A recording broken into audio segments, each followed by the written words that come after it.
একবার ভাবা দরকার ছিল এই রিলেশন করার আগে। ও তোকে ছ্যাঁকা দিল, এখন ঠেলা সামলা। আমি জোস আছি, কোনো রিলেশন নেই আর কোনো ঝামেলাও নেই। তুই রিলেশন না থাকলে কি হবে? ভার্সিটির সব ছেলেরা তোর পেছনে ঘুরে, যেমন রূপ আর তেমনি সম্ভ্রান্ত পরিবার তোর। আর কি লাগবে তোর? বুঝতে হবে who I am, Ihita Chowdhury. Status তো অবশ্যই থাকবে। চোখ থেকে সানগ্লাস খুলে গাড়ি থেকে নেমে তিথি গাড়ি থেকে নামলো না। ভার্সিটিতে এসে গেছে, তবুও গাড়ি থেকে নামছে না। আমি তিথিকে বললাম, নামবি না নাকি তোকে সহ গাড়ি লক করে দিব? দাঁড়া, আসছি। আমি গাড়ির চাবি আঙুলে ঘুরাতে ঘুরাতে ক্যাম্পাসে ঢুকলাম। তিথি আমার পেছন পেছন আসছিল। আমি আজকেও লেট করে ক্লাসরুমে ঢুকেছি, আর স্যারের পারমিশন না নিয়েই ক্লাসরুমে ঢুকে পড়লাম। গিয়ে ফার্স্ট বেঞ্চে বসে পড়ি। ক্লাসের ফার্স্ট বেঞ্চটা আমার জন্য বরাদ্দ। কেউ আমাকে কিছু বলার সাহস পায় না, কারণ আমার বাবার কথায় চলে এই ভার্সিটি। আর্থিক সব অনুদান বাবা দেয় এই ভার্সিটির। তবে আমি পড়াশোনার জন্য ভার্সিটিতে আসি না, উশৃঙ্খলতা দেখাতেই আসি। টিচার ক্লাস করাচ্ছে আর আমি হেডফোন কানে লাগিয়ে গান শুনছি। এইটা নতুন কিছু না, প্রতিদিনকার ঘটনা এটা। সবাই এইসব দেখে অভ্যস্ত। স্যার ক্লাস থেকে বের হয়ে যাওয়ার আগেই আমি বেরিয়ে গেলাম। পাশে তিথি বসা ছিল। তিথি ক্লাস করছিল। ভার্সিটির শিক্ষকেরা আর শিক্ষার্থীরা আমাকে অহংকারী আর বেয়াদব বলেই জানে, কিন্তু কেউ আমার দিকে চোখে চোখ রেখে কথা বলার সাহস পায় না। ভার্সিটির সব ছেলেই আমার জন্য পাগল। বাবার এত আদর পেয়েই হয়তো আমি বকে গেছি। বাবা কোনোদিন আমার গায়ে ফুলের টোকা লাগতে দেননি, কারণ আমার মা নেই। সে যাই হোক, আমি ক্যাম্পাসের ক্যান্টিনে বসে জুস খাচ্ছিলাম। এরপর তিথিকে SMS করে আমি গাড়ি নিয়ে ক্যাম্পাস থেকে বেরিয়ে যাই। কিছুক্ষণ এই দিক সেই দিক ঘুরে দুপুরে বাসায় আসি। বাসায় সিমি, কাজের মেয়ে ছাড়া কেউ নেই আর থাকেও না। ম্যাম কিছু খাবেন? সিমি আমাকে জিজ্ঞেস করলো, না এক কাজ করো, এসিটা বাড়িয়ে দাও আর এক গ্লাস পানি নিয়ে আসো। Okay ma'am. সিমি চলে যাওয়ার পর আমি চেঞ্জ করে ল্যাপটপ নিয়ে বসলাম। সারা দিন গেমস খেলে সময় পার করে দিলাম। রাতে বাবা আসলেন আমার ঘরে। মামনি, what are you doing now? Nothing বাবা, আসো। আমার মাথায় হাত রেখে বাবা বললেন, কি করলে সারাদিন? গান আর ল্যাপটপ। ডিনার করবে, এসো। আর তোমার জন্য একটা গিফট আছে, তাড়াতাড়ি এসো। আসছি। আমি নিচে যাই, তখন বাবা আমাকে একটা বড় প্যাকেট দিলেন আর একটা চাবি দিলেন। এগুলো কি বাবা? প্যাকেট তোমার জন্য, লেটেস্ট মডেলের ড্রেস আর নতুন গাড়ির চাবি এটা। সত্যি? গাড়ি কোথায় বাবা? গার্ডেনে। আমি দেখে আসছি। পিছু পিছু সিমি আর বাবাও এলেন। আমি গাড়ি চালাচ্ছিলাম আর হাসছিলাম, তা দেখে বাবা কেঁদে দিলেন। চোখের পানি মুছে তিনি আমাকে নেমে আসতে বললেন। আমি আসার পর দুইজন একসাথে ডিনার করলাম আর যে যার মতো শুয়ে পড়লাম। পরের দিন সকালে আমি নতুন গাড়ি নিয়ে ভার্সিটিতে যাই। গাড়ি থেকে নামার সাথে সাথে পাশে থাকা কাদা দিয়ে একটা ছেলে আমার ড্রেস নষ্ট করে দেয়। ছেলেটা বাইক নিয়ে ঢুকছিল ভার্সিটিতে। আমি রেগে আগুন হয়ে যাই আর ছেলেটার কলার ধরে বলি, how dare you to spoil my dress. রাগে আমি তাতে দাঁত চেপে আছি। Ma'am, mind yourself. What did you say? তুই আমাকে বলছিস এই কথা? এই ছেলে, এই ছোট লোক, তোর এত বড় সাহস কি করে হয় ইহিতা চৌধুরীর সাথে এইভাবে কথা বলার? অব্র বাইক থেকে নামে, সাথে ছিল অব্রর ফ্রেন্ড, সেও নামে। আর আমার এমন আচরণ দেখে সবাই ক্যাম্পাসে জড়ো হয়। এই যে মিস, কথা সাবধানে বলুন। আমার বিহেভ ছোট লোকদের মতো করিনি যে এইভাবে আমায় অপমান করবেন। তুই কি ভার্সিটির স্টুডেন্ট? আগে তো তোকে দেখিনি, আর এই কারণে তুই জানিস না যে আমি কে আর তোর কি হাল করতে পারি। আমার জানার প্রয়োজন নেই। আমি আপনার মতো ফ্যাশন শো করতে আসিনি ক্যাম্পাসে। নিজের দিকে তাকিয়ে দেখুন কি বাজে লাগছে। আবার আপনি অসবের মতো চেঁচাচ্ছেন। তোকে আজ আমি মেরেই ফেলবো। আমি গাড়ি থেকে হকি স্টিক বের করে অব্রর গায়ে মারার আগেই অব্র আমাকে থাপ্পড় মারে। সবাই থ হয়ে যায়, প্রিন্সিপাল সহ, কিন্তু কারো আগানোর সাহস নেই। কেমন মেয়ে আপনি? মিনিমাম মেয়েদের মতো আচরণ নেই তো আপনার মধ্যে। ফালতু সব। এই কথা বলে আমি বাইক নিয়ে সেখান থেকে চলে গেলাম। ইহিতা গালে হাত দিয়ে স্টিল দাঁড়িয়ে আছে। তিথি ইহিতার বাবাকে ফোন দিয়ে ভার্সিটিতে আসতে বলেছে এতক্ষণে। ইহিতার বাবাকে দেখে সবাই সালাম দেয় আর প্রিন্সিপাল এগিয়ে আসেন। ইহিতাকে ঠায় দাঁড়িয়ে থাকতে দেখে ইহিতার বাবা সামনে গেলেন, কিন্তু ইহিতা নড়ছে না। এরপর তিথি সব বলার পর ইহিতার বাবা চশমা চোখ থেকে খুলে ভেঙে ফেলেন আর প্রিন্সিপালকে জিজ্ঞেস করেন ইহিতাকে কোন ছেলে মেরেছে, তাকে যেন 1 মিনিটে এখানে আনে। প্রিন্সিপাল আমাকে ডেকে পাঠালেন। আমি ইহিতার বাবার সামনে আসলাম। তোর সাহস হয় কি করে আমার কলিজার উপর হাত তোলা? যাকে এখনো একটা পিঁপড়া কামড় দেয়নি, আর আজ তাকে তুই মেরেছিস। দেখ কি করেছিস আমার মেয়ের। What is this? এটা কি ভার্সিটি নাকি কারো বাবার সম্পদ? আর আপনার মেয়ে আমার সাথে কি করেছে সেটা দেখেননি? না দেখে কেন মারলেন আমাকে? আমার মেয়ে তোকে মেরে ফেলবে, তবু একটা আওয়াজ করতে পারবি না। তুই কোন সাহসে মেরেছিস আমার মেয়েকে? জবাব দে। সরি, সেইটা আপনার মেয়েকে জিজ্ঞেস করবেন। আমার ক্লাস আছে, ছাড়ুন। এই বলে আমি সেখান থেকে চলে এলাম। ইহিতার বাবা ইহিতাকে গাড়িতে বসিয়ে নিয়ে গেল বাসায়। ইহিতার গালে আমার 3 আঙ্গুলের দাগ স্পষ্টভাবে ফুটে আছে। সিমিকে দিয়ে ইহিতার গালে যত মেডিসিন আছে সব লাগালো ইহিতার বাবা। ইহিতা চুপ করে আছে এখনো। ইহিতাকে কথা বলতে বলছে সিমি আর ইহিতার বাবা, কিন্তু ইহিতা কথা বলছে না। ইহিতা এই প্রথম কারো হাত থেকে মার খেলো। কোনো শিক্ষক কোনোদিন তার দিকে চোখ রাঙিয়ে কথা বলেনি, আর মার দেওয়া তো দূর, কিন্তু আমি আজ ইহিতাকে ভার্সিটির সবার সামনে চর মেরেছি। ইহিতার কাছে এটা অনেক বেশি যন্ত্রণা লাগছে। এক পর্যায়ে ইহিতা ঘরে সবকিছু ভাঙচুর করতে শুরু করে। আশরাফ চৌধুরী ইহিতাকে বলেন, মা, তোর যত খুশি ভাঙ, কিন্তু একটু কথা বল আর একটু শান্ত হ। বাবা, ওই ছেলেকে আমি আস্ত রাখবো না। ও আমায় মেরেছে। ইহিতা চৌধুরীকে মেরেছে। ও শেষ করে ফেলবো আমি ওকে। আমি নিজে ওকে শাস্তি দিব, তুই শুধু একটু শান্ত হ ইতিতা। এরপর ইহিতা চুপচাপ বিছানায় গিয়ে আয়নায় নিজের মুখ দেখছে। এখনো হাতের ছাপ দেখা যাচ্ছে। এরপর ইহিতা আয়নাও ভেঙে ফেলে। পরে 1 মাস ইহিতা ভার্সিটিতে যায়নি, এমনকি বাসা থেকেও বের হয়নি। ওইদিকে আমার ঠিকানা কেউ জানে না বলে ইহিতার বাবা আমাকে কিছু করতে পারেননি। 1 মাস পর ইহিতা ভার্সিটিতে যায়। আমি 4 তলায় আনমনে হয়ে দাঁড়িয়ে আছি। ইহিতার গাড়ি দেখে চমকে গেলাম। দ্রুত নিচে নেমে আসি। ইহিতা একটা বই হাতে নিয়ে ক্লাসরুমের দিকে যায়। আমি ইহিতাকে থামাই। ইহিতা। ইহিতা পেছন ঘুরে রাগী দৃষ্টিতে তাকালো আমার দিকে। সরি, সেদিন আপনাকে থাপ্পড় মেরেছিলাম বলে। আমি চট করে রেগে গিয়ে কি করি আমার খেয়াল থাকে না, তাই ওইভাবে রিয়েক্ট করে ফেলেছিলাম। আপনি গত 1 মাস আসেননি ভার্সিটিতে, তাই সরি বলতে পারিনি। ইহিতা কিছুই না বলে উপরে চলে যায়। ইহিতা আর আমি দুইজনই কেমিস্ট্রি ডিপার্টমেন্টের স্টুডেন্ট, কিন্তু আমাকে দেখে কেউ বলবে না যে আমি স্টুডেন্ট। মনে হয় পড়ালেখা শেষ। আজ ইহিতা প্রথম বেঞ্চে না বসে 3 নম্বর বেঞ্চে বসলো আর ইংলিশ ক্লাসটা মনোযোগ দিয়ে করলো। স্যার একটা কোশ্চেন করেছিল, যেটার উত্তর আমি ছাড়া আর কেউ দিতে পারেনি। সবাই অবাক হয়ে যায় আর লেকচারার নিজে অভিভূত হয়ে যান আমার উত্তর শুনে। ইহিতা তখন উত্তরটা নোট করলো। ইংলিশ ক্লাস শেষ করে সবাই ল্যাবে গেল, কিন্তু ইহিতা বসেছিল। আমি বের হওয়ার আগে ইহিতাকে বললাম, যাবেন না ল্যাবে? That's none of your business, just go from here. Otherwise? হ্যাঁ, ওই দিন কিছু বলিনি, বাট এইটা ভেবো না ইহিতা কিছু করতে পারে না। ওকে, ভাবলাম না। এই বলে আমি চলে গেলাম। ক্লাস শেষ হওয়ার পর আমি ক্যাম্পাসে বন্ধুদের সাথে আড্ডা দিচ্ছিলাম। ইহিতা গাড়িতে উঠতে যাবে, তখন এক ভিক্ষুক এসে দাঁড়ালো ইহিতার সামনে। ইহিতা রেগে যায়। আমি ছাড়া আর কি কেউ নেই দান করার? আমার কাছে কেন আসলি? অব্রর এইটা দেখে প্রচন্ড রাগ হয়। আমার সামনে দাঁড়িয়ে মানিব্যাগ থেকে 500 টাকার একটা নোট বের করে ভিক্ষুককে দিয়ে সেখান থেকে চলে যেতে বলল। গাড়ি বাড়ি থাকলে মানুষ মানুষের মতো হয় না, অধিকাংশ ক্ষেত্রে কুকুরই হয়, যেমনটা আপনি নিচে। এই কথা বলে আমি 1 সেকেন্ড না দাঁড়িয়ে বাইক নিয়ে চলে গেলাম। আমি রাগে গাড়ি হাই স্পিডে চালিয়ে বাসায় এলাম। আমি বাবাকে ফোন করে বাসায় আসতে বললাম। বাবা অফিসের সব কাজ ফেলে বাসায় চলে আসলেন। বাবা, এই ভার্সিটিতে হয় ওই ছোট লোকটা থাকবে, নয়তো আমি। কোন ছোট লোক? ওই দিন যে আমায় মেরেছিল। ও আবার কি করেছে তোমায়? আজকে ও আমায় কুকুর বলেছে। কুকুর? হোয়াট? আমি এখনই প্রিন্সিপালের সাথে কথা বলছি। ওই ছেলেকে ভার্সিটি থেকে বের করে দিন। স্যার, সেটা সম্ভব না। হোয়াট? আপনি আমাকে বলছেন সম্ভব নয়? সরি স্যার, ছেলেটা অনেক মেধাবী আর আউটস্ট্যান্ডিং পার্সোনালিটি। ওর মতো ভার্সিটিতে সেকেন্ড কপি নাই।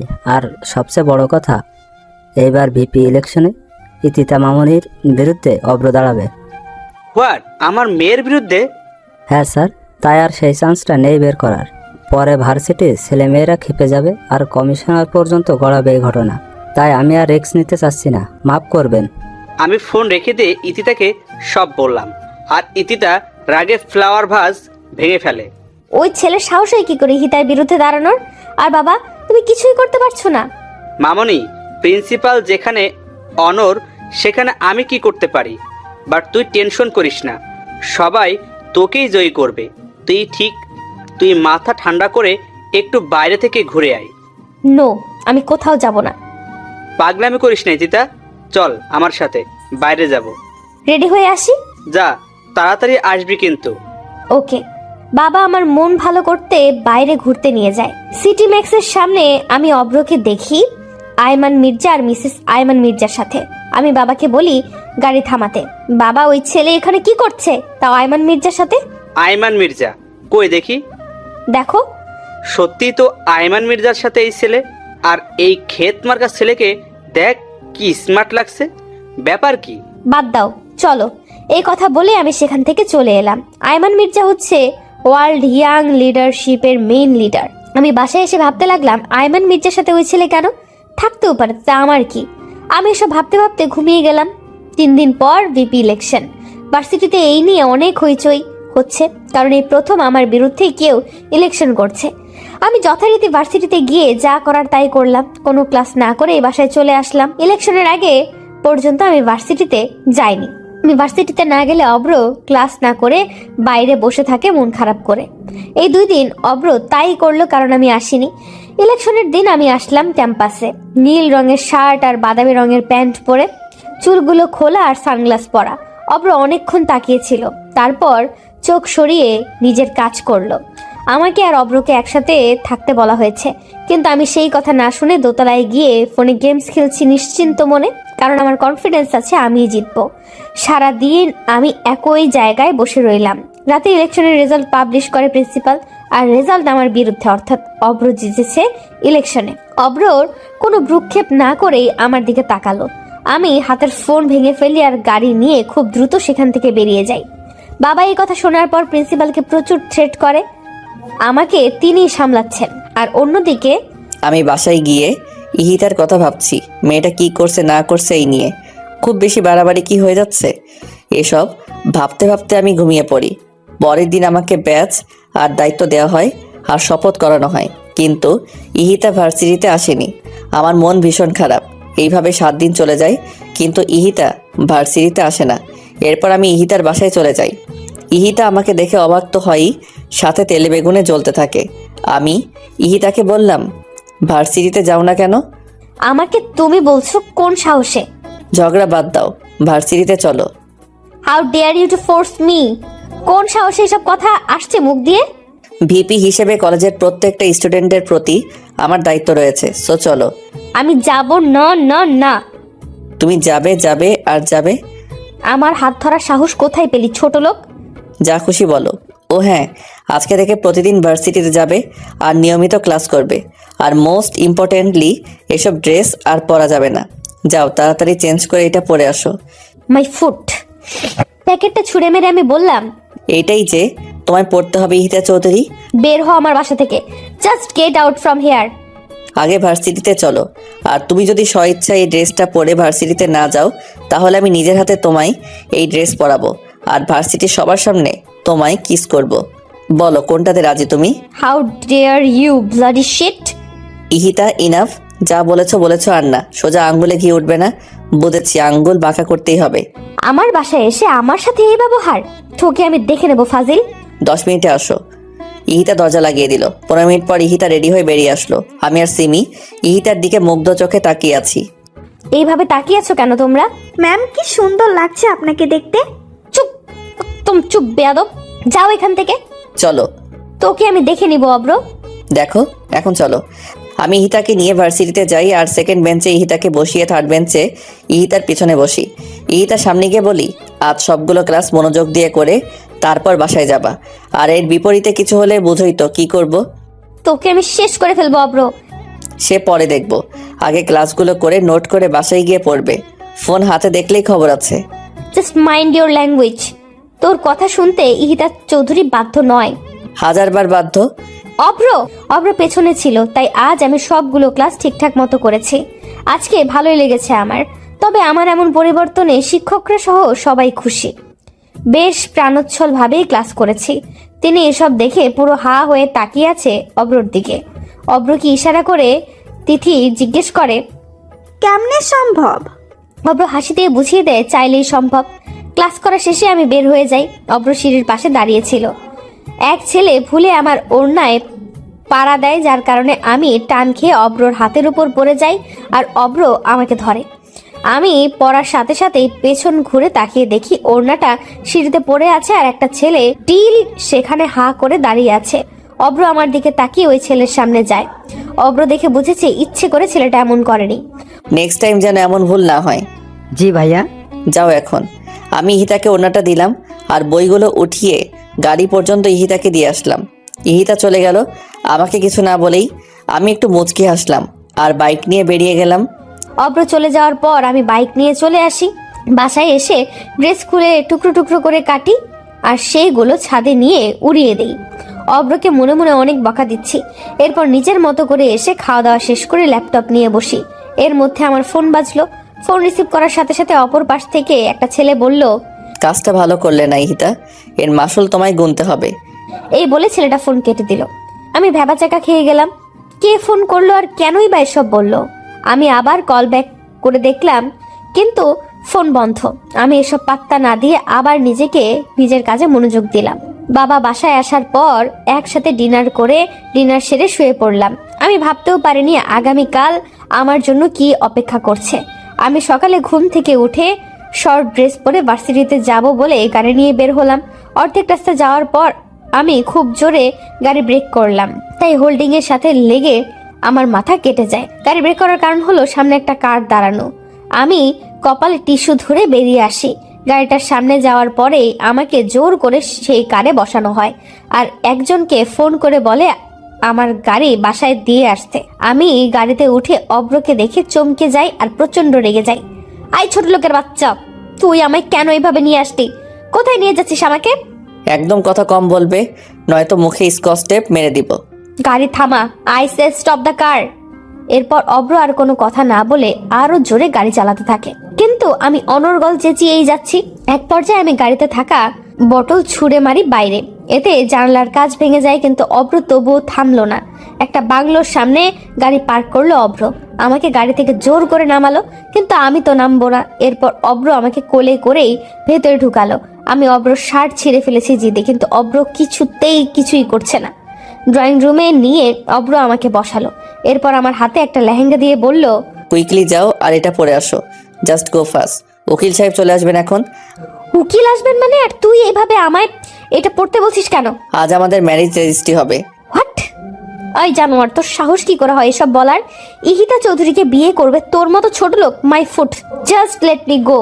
কে ছোট লোক আর কে বড় লোক সেটা আজই প্রমাণ হবে। বেশি কথা না বলে এটা পরে আসো, নয়তো আমি বাধ্য হব পড়িয়ে দিতে। তুই আমায় টাচ করে দেখ শুধু। আমার বাবা যদি জানে তার মেয়েকে তুই এইভাবে তুলে এনে বিয়ে করছিস, তোকে জিন্দা কবর দিবে। ভালোই আমায় ছেড়ে দে। এরপর অব্র নিজেই আমাকে জোর করে লেহেঙ্গা পরিয়ে দিল চোখ বন্ধ করে। অব্র জানে আমি পরবো না, তাই নিজেই পরিয়ে দিল। আমার যা মেকআপ করা ছিল তাতেই চলবে। এরপর অব্র উকিলকে ভেতরে আসতে বললেন। অব্র রেজিস্ট্রি পেপারে সাইন করে আমাকে বলল সাইন করতে, কিন্তু আমি কলম ছুঁড়ে মারলাম আর পেপার ছিঁড়ে ফেলি। তখন অব্র বলল, জানি তুমি এটা করবে, তাই 250 কপি রেজিস্ট্রি পেপার বানিয়েছি আমি। কয়টা ছিঁড়তে পারো দেখি। সাইন তো তোমায় করতে হবে ইহিতা চৌধুরী। আমি সাইন করব না। না, তোর মতো লোফারকে কোনোদিন আমি বিয়ে করব না। দরকার হলে কোনোদিন বিয়েই করব না। ইহিতা সিন ক্রিয়েট করো না, ভালোই সাইন করে দাও, তাতে তোমারই মঙ্গল। মঙ্গল মাই ফুট। ফ্লাওয়ার বাস ভেঙে অব্র প্রচন্ড খেপে যায় আর আমার গালে জোরে একটা থাপ্পড় মারে। এরপর আমার হাত ধরে পেপারে সাইন করায়। সাইন করানো শেষ হলে উকিলকে চলে যেতে বলে অব্র। উকিল চলে যাওয়ার পর অব্র আমার ঘাট ধরে গালে আর কপালে চুমু দেয়। সরি, আমি তোমায় মারতে চাইনি, কিন্তু তোমার জেদের জন্যই তুমি মার খেলে। বাসায় চলো এখন। ইহিতা নড়ছে না দেখে আমি ইহিতাকে কোলে নিয়ে গাড়িতে বসাই। এরপর ড্রাইভ করে নিজের বাসায় যাই। বাসার সামনে এসে আমি ইহিতাকে নামতে বলি। এরপর ইহিতা নেমে যায় আর অনেক অবাক হয়। এইটা তো মির্জা প্যালেস, এখানে নিয়ে আসলো কেন ছোট লোকটা আমায়? এরপর অব্র আমাকে নিয়ে ভেতরে যায় আর সবাইকে ডাকে। বৌমনি, আম্মু। কি হয়েছে দেবরজি, চেঁচাচ্ছেন কেন? তিনি ভাবি কথা বলতে গিয়ে থেমে যায় আমাদের বিয়ের সাজ দেখে। কি হয়েছে ঈশান? সবাই আমাকে ঈশান ডাকে। চেঁচাচ্ছিস কেন? এই মেয়েকে? আম্মু আমি বলি, ও হচ্ছে ইহিতা চৌধুরী, আশরাফ চৌধুরীর একমাত্র মেয়ে। চিনেছেন? হ্যাঁ, বাট এই অসভ্য আর আনকালচার্ড মেয়ে ঈশান তোর সাথে কেন? আম্মু, আমি হিতাকে ভালোবাসি, আর এই কারণেই তোমাদেরকে না জানিয়ে বিয়ে করে এনেছি। তার জন্য আমি সরি। বৌমনিকে বলেছি সব, ভাইয়াও জানে, তুমি আর পাপা জানো না শুধু। 1 মিনিট, এখানে কোনো কমেডি শো হচ্ছে? তুই ফ্যামিলির ছোট ছেলে, আই মিন ঈশান মির্জা। হ্যাঁ ইহিতা। কিন্তু আমি যতটুকু জানি আয়ান মির্জার ছোট ছেলে লন্ডন থেকে পড়াশোনা করে আর সেখানেই সে সেটেল। তাহলে ভার্সিটিতে তুমি কেন ছিলে? তোমার জানা ভুল নয়, আমি লন্ডন থেকে পিএইচডি করেছি ইন ইংলিশ। হোয়াট? তাহলে এই ভার্সিটি? সে অনেক কাহিনী ইহিতা, এখন ফ্রেশ হয়ে রেস্ট করো। আর ঈশান তুমি ইহিতার বাবাকে কল করে আসতে বলো, আমি পাপা আর আইমানকে আসতে বলেছি। ঠিক আছে বৌমনি। আর আম্মু, তোমার সাথে আমার কিছু কথা আছে, তোমার ঘরে চলো। আর বৌমনি, তুমি ওকে আমার ঘরে নিয়ে যাও। তোর সাথে আমার কোনো কথা নেই ঈশান। আমার ছেলে আজ বিয়ে করেছে, তাও আমাদের না জানিয়ে। বাহ ঈশান বাহ। আম্মু একবার শুনুন ও কি বলতে চায়, তারপর না হয় সবটা বিচার করবেন। বৌমা, তুমি ওকে সাপোর্ট করছো? না মা, আমি শুধু আপনাকে শুনতে বলছি ঈশানের কথাগুলো। আয় আমার ঘরে। মা সেখান থেকে চলে গেলেন। যাও, আর শুনো, রেখে যেও না, ঠান্ডা মাথায় বুঝিও। আমি ঈশানকে এ কথা বলে ইতাকে নিয়ে উপরে গেলাম, আর ঈশান পা টিপে টিপে আম্মুর ঘরে গেল। আম্মু সরি, তো তোমার ছেলে না হয় একটা ভুল করে ফেলেছে, মাফ করে দাও। না ছাড় তুই আমাকে। আমি কোনো সাধারণ ঘরের মেয়েকে আমার ছোট ছেলের বউ বানাতে চেয়েছিলাম, যে হবে নম্র ভদ্র, ঠিক আমার তিন্নি মায়ের মতো। এই বেয়াদব মেয়ের মতো মেয়েকে চাইনি। আম্মু, বৌমনির সাথে কারো তুলনা চলে না। ইহিতা অনেক ভালো মেয়ে, কিন্তু শাসনের অভাবে এমন হয়ে গেছে। প্লিজ আম্মু, ওকে কষ্ট দিও না, কারণ জানোই তো ওর মা নেই। আমার জন্য হলেও অন্তত ওকে মেনে নাও। তুমি আর বৌমনি হেল্প করলেই ও ঠিক হয়ে যাবে। প্লিজ আম্মু, প্লিজ। ঈশান, আমি কোনো ফোর্স শুনবো না, যা তুই এখান থেকে। ওয়েল স্টাবলিশ করেছি তোদের দুই ভাইকে। আমি আর তোর পাপা মিলে কোনোদিন কোনো কিছুতে অপূর্ণ রাখিনি। দেশের বাইরে রেখে মানুষ করেছি তোদের, যাতে কোনো বাজে সঙ্গ না পাস। কিন্তু ঈশান, আজ তোর ভাইয়ের স্ট্যাটাসটা কোথায় থাকবে, আর তোর পাপারই বা ইমেজ কোথায় থাকলো? তা পারো কি ভাবলি না? তোর কথা আমি বাদই দিলাম। 14 বছর পর দেশে এসে 14 দিন যেতে না যেতে এই কাজ করে ফেললি। আম্মু মাফ করে দাও আমায়, জীবনের প্রথম আর শেষ ভুল এইটাই। ঈশান, লিভ মি অ্যালোন। আম্মু, ঈশান, ডোন্ট বি ইমোশনাল। এসব আমার একদম পছন্দ নয়। আম্মু আসবো? আয়। ভাইয়া আম্মুকে একটু বোঝা না, দেখ আম্মু কিছুতেই বুঝতে চাইছে না। তুই যা, আমি দেখতেছি। ভাইয়া, ঈশান, যেতে বলছি না আমি? যাচ্ছি। বাবু, আমি তোর কাছ থেকে ওর হয়ে সাফাই শুনতে চাই না। আম্মু, তুমি কী ভেবে দেখেছো? ও তোমার ছোট ছেলে, আর আমাদের সবার কত আদরের। ও না হয় একটা ভুল করেই ফেলেছে, তাই বলে কি আমার ভাই কাঁদবে? তুমি বলো আম্মু। কোনোদিন তো আমাদের দুই ভাইয়ের চোখের পানি তুমি ফোলেরও পড়তে দাওনি, আর আজ ঈশান কাঁদতে কাঁদতে চলে গেল, সেটা দেখলে না আম্মু? মা কথাটি শুনে চুপচাপ দাঁড়িয়ে আছেন। আমি আবার বললাম, আম্মু প্লিজ আম্মু, মন খারাপ করো না। 5 বছর ধরে ঈশান ঈশিতাকে পাগলের মতো ভালোবাসে, যার কারণে ও বাংলাদেশে আসে। আজ কি ওর ভালোবাসা বৃথা যাবে আম্মু? 25 বছর ধরে আমি মানুষ করলাম, সেই মূল্য কি ও দিয়েছে বাবু? আম্মু, তোমার মূল্য ও কি করে দিবে? তোমার ভালোবাসার কোনো মূল্য আমাদের কাছে নেই আম্মু। ইহিতা ঠিক হয়ে যাবে, শুধু সময় লাগবে। তুমি আর তিন্নি ওকে সাপোর্ট করো, দেখবে সব ঠিক হয়ে গেছে। আম্মু, এই নাও নেকলেস, ইহিতাকে বরণ করো এইটা দিয়ে। আইমান একটা হীরার নেকলেস আমার হাতে দিয়ে বলল, বাবু প্লিজ আম্মু চলো। চল। থ্যাংক ইউ আম্মু, জানি তুমি বুঝবে। আমার আম্মু বেস্ট। হয়েছে, এখন চল ঈশানের ঘরে। আসো। ওদিকে আমি ঈশানের ঘরে গিয়ে থতমত খেয়ে গেলাম। দেওয়ালের সব জায়গায় ঈশানের ছবি। এত সুন্দর লাগছে ঈশানকে, যা আমি মুগ্ধ হয়ে শুধুই দেখছি। ভাবি বলল, এটাই আমার দেবর, আর এতদিন যে রূপ দেখেছো সেটা সাময়িক, শুধুমাত্র তোমার জন্য। আমার স্মার্ট দেবর তোমার জন্য খ্যাত সাজলো। এতে অবশ্য আমি আর তোমার ভাইয়া অনেক রিয়াক্ট করেছিলাম, কিন্তু ও পরে মানিয়ে নিয়েছে, কারণ লাভ এট ফার্স্ট সাইট বলে একটা কথা আছে। আপনাকে আমি পার্সোনালি চিনি না, কিন্তু আপনার বিষয়ে যতটুকু জানতাম আপনি তার থেকে অনেক বেশি ভালো। তাই? আমি মোটেও ভালো না, যখন বকবো তখন বুঝবে। তিন্নি আসবো? আসো, তুমি কখন আসলে? 20 মিনিট হবে। ঈশান কই? ও তো ঘরে আসে নাই। কেন, আম্মুর সাথে না ছিল?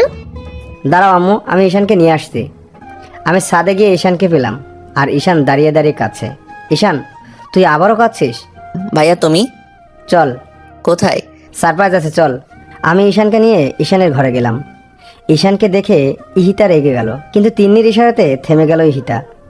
মা ইহিতাকে নেকলেস পরিয়ে দিয়ে দোয়া করলেন, কিন্তু ইহিতা এতে ভ্রুক্ষেপই করলো না। ইহান আমাকে জড়িয়ে ধরলো।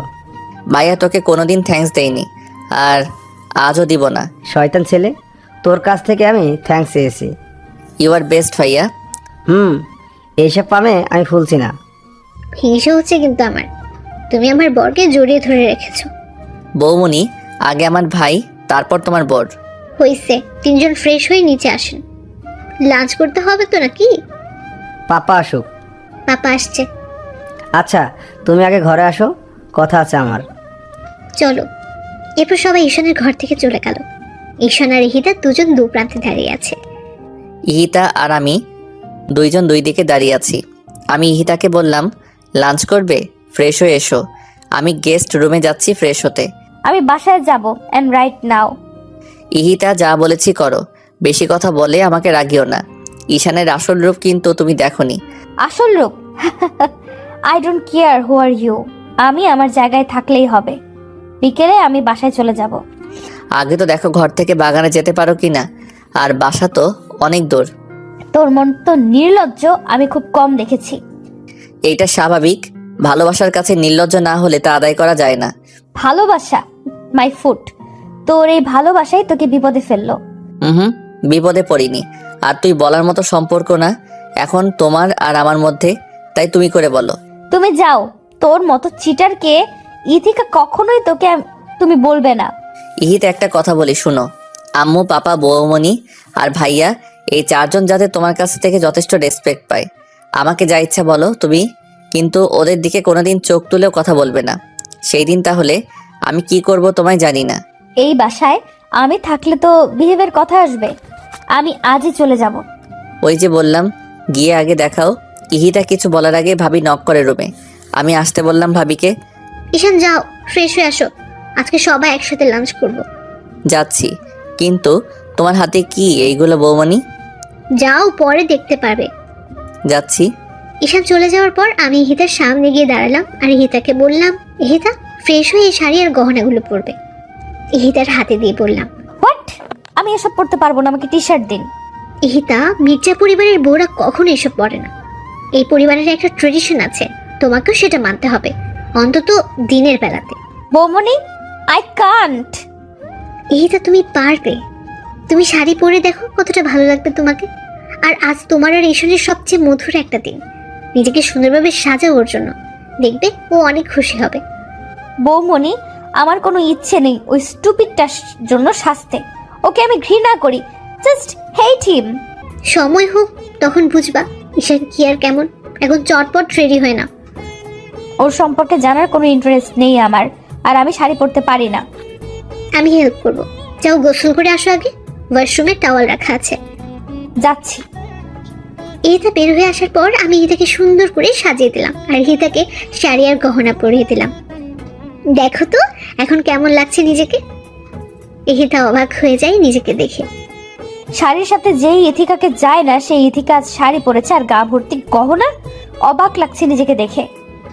কি বললে না কেমন লাগছে? বৌমনি, এতগুলো গহনা পরতে পারছি না, খুলে রাখি এগুলো। না, অভ্যাস করতে হবে। কিন্তু অনেক ভারী তো। কিচ্ছু হবে না, এখন নিচে চলো। আমি ইহিতাকে ডাইনিং এ বসালাম আর শৈলীকে বললাম সবাইকে ডেকে নিয়ে আসতে। আইমান, আম্মু দুজন এসে গেছে। ঈশান আর পাপা এখনো আসেনি। আমি পাপাকে ডেকে নিয়ে আসলাম। ইহিতাকে দেখে পাপা বললেন, মার্শাআল্লাহ, আমাদের ঈশানের পছন্দ আছে বলতে হবে। রাহেলা, পাপা, দেখতে হবে তো ভাইয়া কার। ভাবি আমাকে ইশারা করে বলল পাপাকে সালাম করতে। আমি সালাম দিলাম শুধু, আর কিচ্ছু বলল না। ঈশান চুল নাড়াতে নাড়াতে সিঁড়ি দিয়ে নামছিল। চেয়ার টান দিয়ে বসতে যাবে, তখন সরাসরি আমার দিকে চোখ পড়ে ঈশানের। ভাই আর ভাবি দুজনের দিকে তাকিয়ে হাসছে। ঈশান হা করে সবার সামনে তাকিয়ে আছে আমার দিকে। আমিও ঈশানকে এইভাবে দেখে কয়েক সেকেন্ড তাকিয়েছিলাম, পরে আবার চোখ সরিয়ে নেই। ভাইয়া ঈশানের পায়ে চিমটি দেয় আর ঈশানের কানের সামনে গিয়ে বলে, এভাবে তাকিয়ে আছিস কেন? আজ প্রথম দেখলি নাকি? ঈশান থতমত খেয়ে যায় ভাইয়ার কথা শুনে। ভাবি যখন ঈশানের প্লেটে ভাত দিচ্ছিল তখন ঈশানকে আস্তে করে বলে, রাতে দেখো মন ভরে, এখন খাও। তখনও ঈশান আমার দিকে অপলকে তাকিয়েছিল। ভাবি ঈশানকে আমার পাশে গিয়ে বসতে বলল। ঈশান তখন উঠে গিয়ে আমার পাশে বসে। ভাবি ভাইয়ার পাশে বসে পড়ে। সবাই খাওয়া শেষ করে, কিন্তু আমি খাচ্ছি না। মিসেস মির্জা বললেন, এটা খাচ্ছ না কেন? বসে আছো যে? ঠিকই তো। ইহিতা কি হয়েছে, খাচ্ছ না কেন? রান্না ভালো হয়নি? না আসলে কি হয়েছে বলো। আমি নিজের হাতে খাইনি কখনো, চামচ ধরতে আনইজি লাগছে। ও এই কথা। ঈশান, ইহিতাকে খাইয়ে দে। না আমি খেতে পারবো। না, পারবে না। ততক্ষণে খাবার খেয়ে আম্মু আর পাপা টেবিল থেকে উঠে গেছেন। ইহিতা খুব আনইজি ফিল করছিল, ঘেমে যাচ্ছে পুরো ইহিতা। আমি ঈশানকে ধমক দিয়ে বললাম, তোমার ভাই কি বলে শোনো না ঈশান? শুনেছি, দিচ্ছি তো। ইহিতার প্লেট হাতে নিয়ে আমি হা করতে বলি ইহিতাকে। ইহিতা কিছু বলে না, সে আমার হাতে খাবে না, এইটাই বোঝাতে চাইছে। আমি বুঝেও না বোঝার ভান করে ইহিতাকে জোর করে খাইয়ে দেই। ভাইয়া তখন ভাবিকে বলল, আমিও তোমায় খাইয়ে দেই, হা করো। তিনি হেসে দেয় আর আমার হাত থেকে খাবার খাই। তিনি ইহিতাকে বলছে, এখন খেতে পারছো? ইহিতা বললো শুধু। খাওয়া শেষ করে সবাই উঠে গেল। আয়মান ডেকোরেটরদের সাথে কথা বলছে আর বাসর সাজানোর ব্যাপারে। আমার পছন্দ মতো ঈশানের ঘরকে সাজানো হয়েছে। ইহিতা আমার ঘরে ছিল আর ঈশান বসেছিল। সন্ধ্যায় ইহিতার বাবা মির্জা প্যালেসে আসলেন। ঈশানের উপর প্রচন্ড রেগে যান উনি। তারপর আয়মান ওনাকে বোঝায়, কিন্তু উনি মানতেই চাচ্ছেন না। কেন চাচ্ছেন না সে কারণও বলছেন না। তখন আব্বু আর বাবা চৌধুরীকে বোঝান, তবু উনি শান্ত হতে পারছেন না। ইহিতা চলে যেতে চায় বাবার সাথে, কিন্তু ঈশান ইহিতার হাত ধরে আছে খুব শক্ত করে। ইহিতার হাতে ঈশানের 5 আঙ্গুলের ছাপ পড়ে গেছে। কোনোভাবেই ছাড়াতে পারছেন ইহিতা নিজেকে ঈশানের কাছ থেকে। ঈশান তখন চৌধুরীকে বলল, বাবা, ও এখন আমার স্ত্রী, আপনার থেকে বেশি অধিকার এখন আমার ওর উপর। আপনি মানুন বা না মানুন, ইহিতা কোথাও যাবে না। অব্র, তুমি কেন বুঝছো না? এটা সম্ভব নয়। কেন নয়? আমার কি অর্থ কম নাকি আমি অশিক্ষিত? এসবের কথা বলছি না আমি। আপনি যাই বলুন আর না বলুন, ইহিতা এখন আমার, আর ও আমার কাছেই থাকবে। ওকে, এখানে আমারও আর কিছু করার নেই, কিন্তু পরে আফসোস করো না যেন। ইহিতার বাবা কাঁদছিলেন তখন। কোনো আফসোস হবে না। আর আফসোস কেন হবে? ভালোবাসাকেই তো বিয়ে করেছি। দেখে রেখো ওকে। মির্জা সাহেব, দেখে রাখবেন আমার মেয়েটাকে, কখনো চুল পরিমাণ কষ্ট দেয়নি ওকে। আপনি চিন্তা করবেন না চৌধুরী সাহেব, আমরা আছি। এরপর ইহিতার বাবা চলে গেলেন। ইহিতা কাঁদছিল বাবার কান্না দেখে। ইহিতার চোখে পানি আমি এই প্রথম দেখলাম। আমি ইহিতার চোখের পানি মুছে দিলাম আর হাত ছেড়ে দিলাম। আমি ইহিতার হাত ছেড়ে দেই। ইহিতার ফর্সা হাত নীল রঙের হয়ে গেছে। আমি দেখে ভয় পেয়ে যাই। ভাবি মলম নিয়ে আসে তাড়াতাড়ি করে।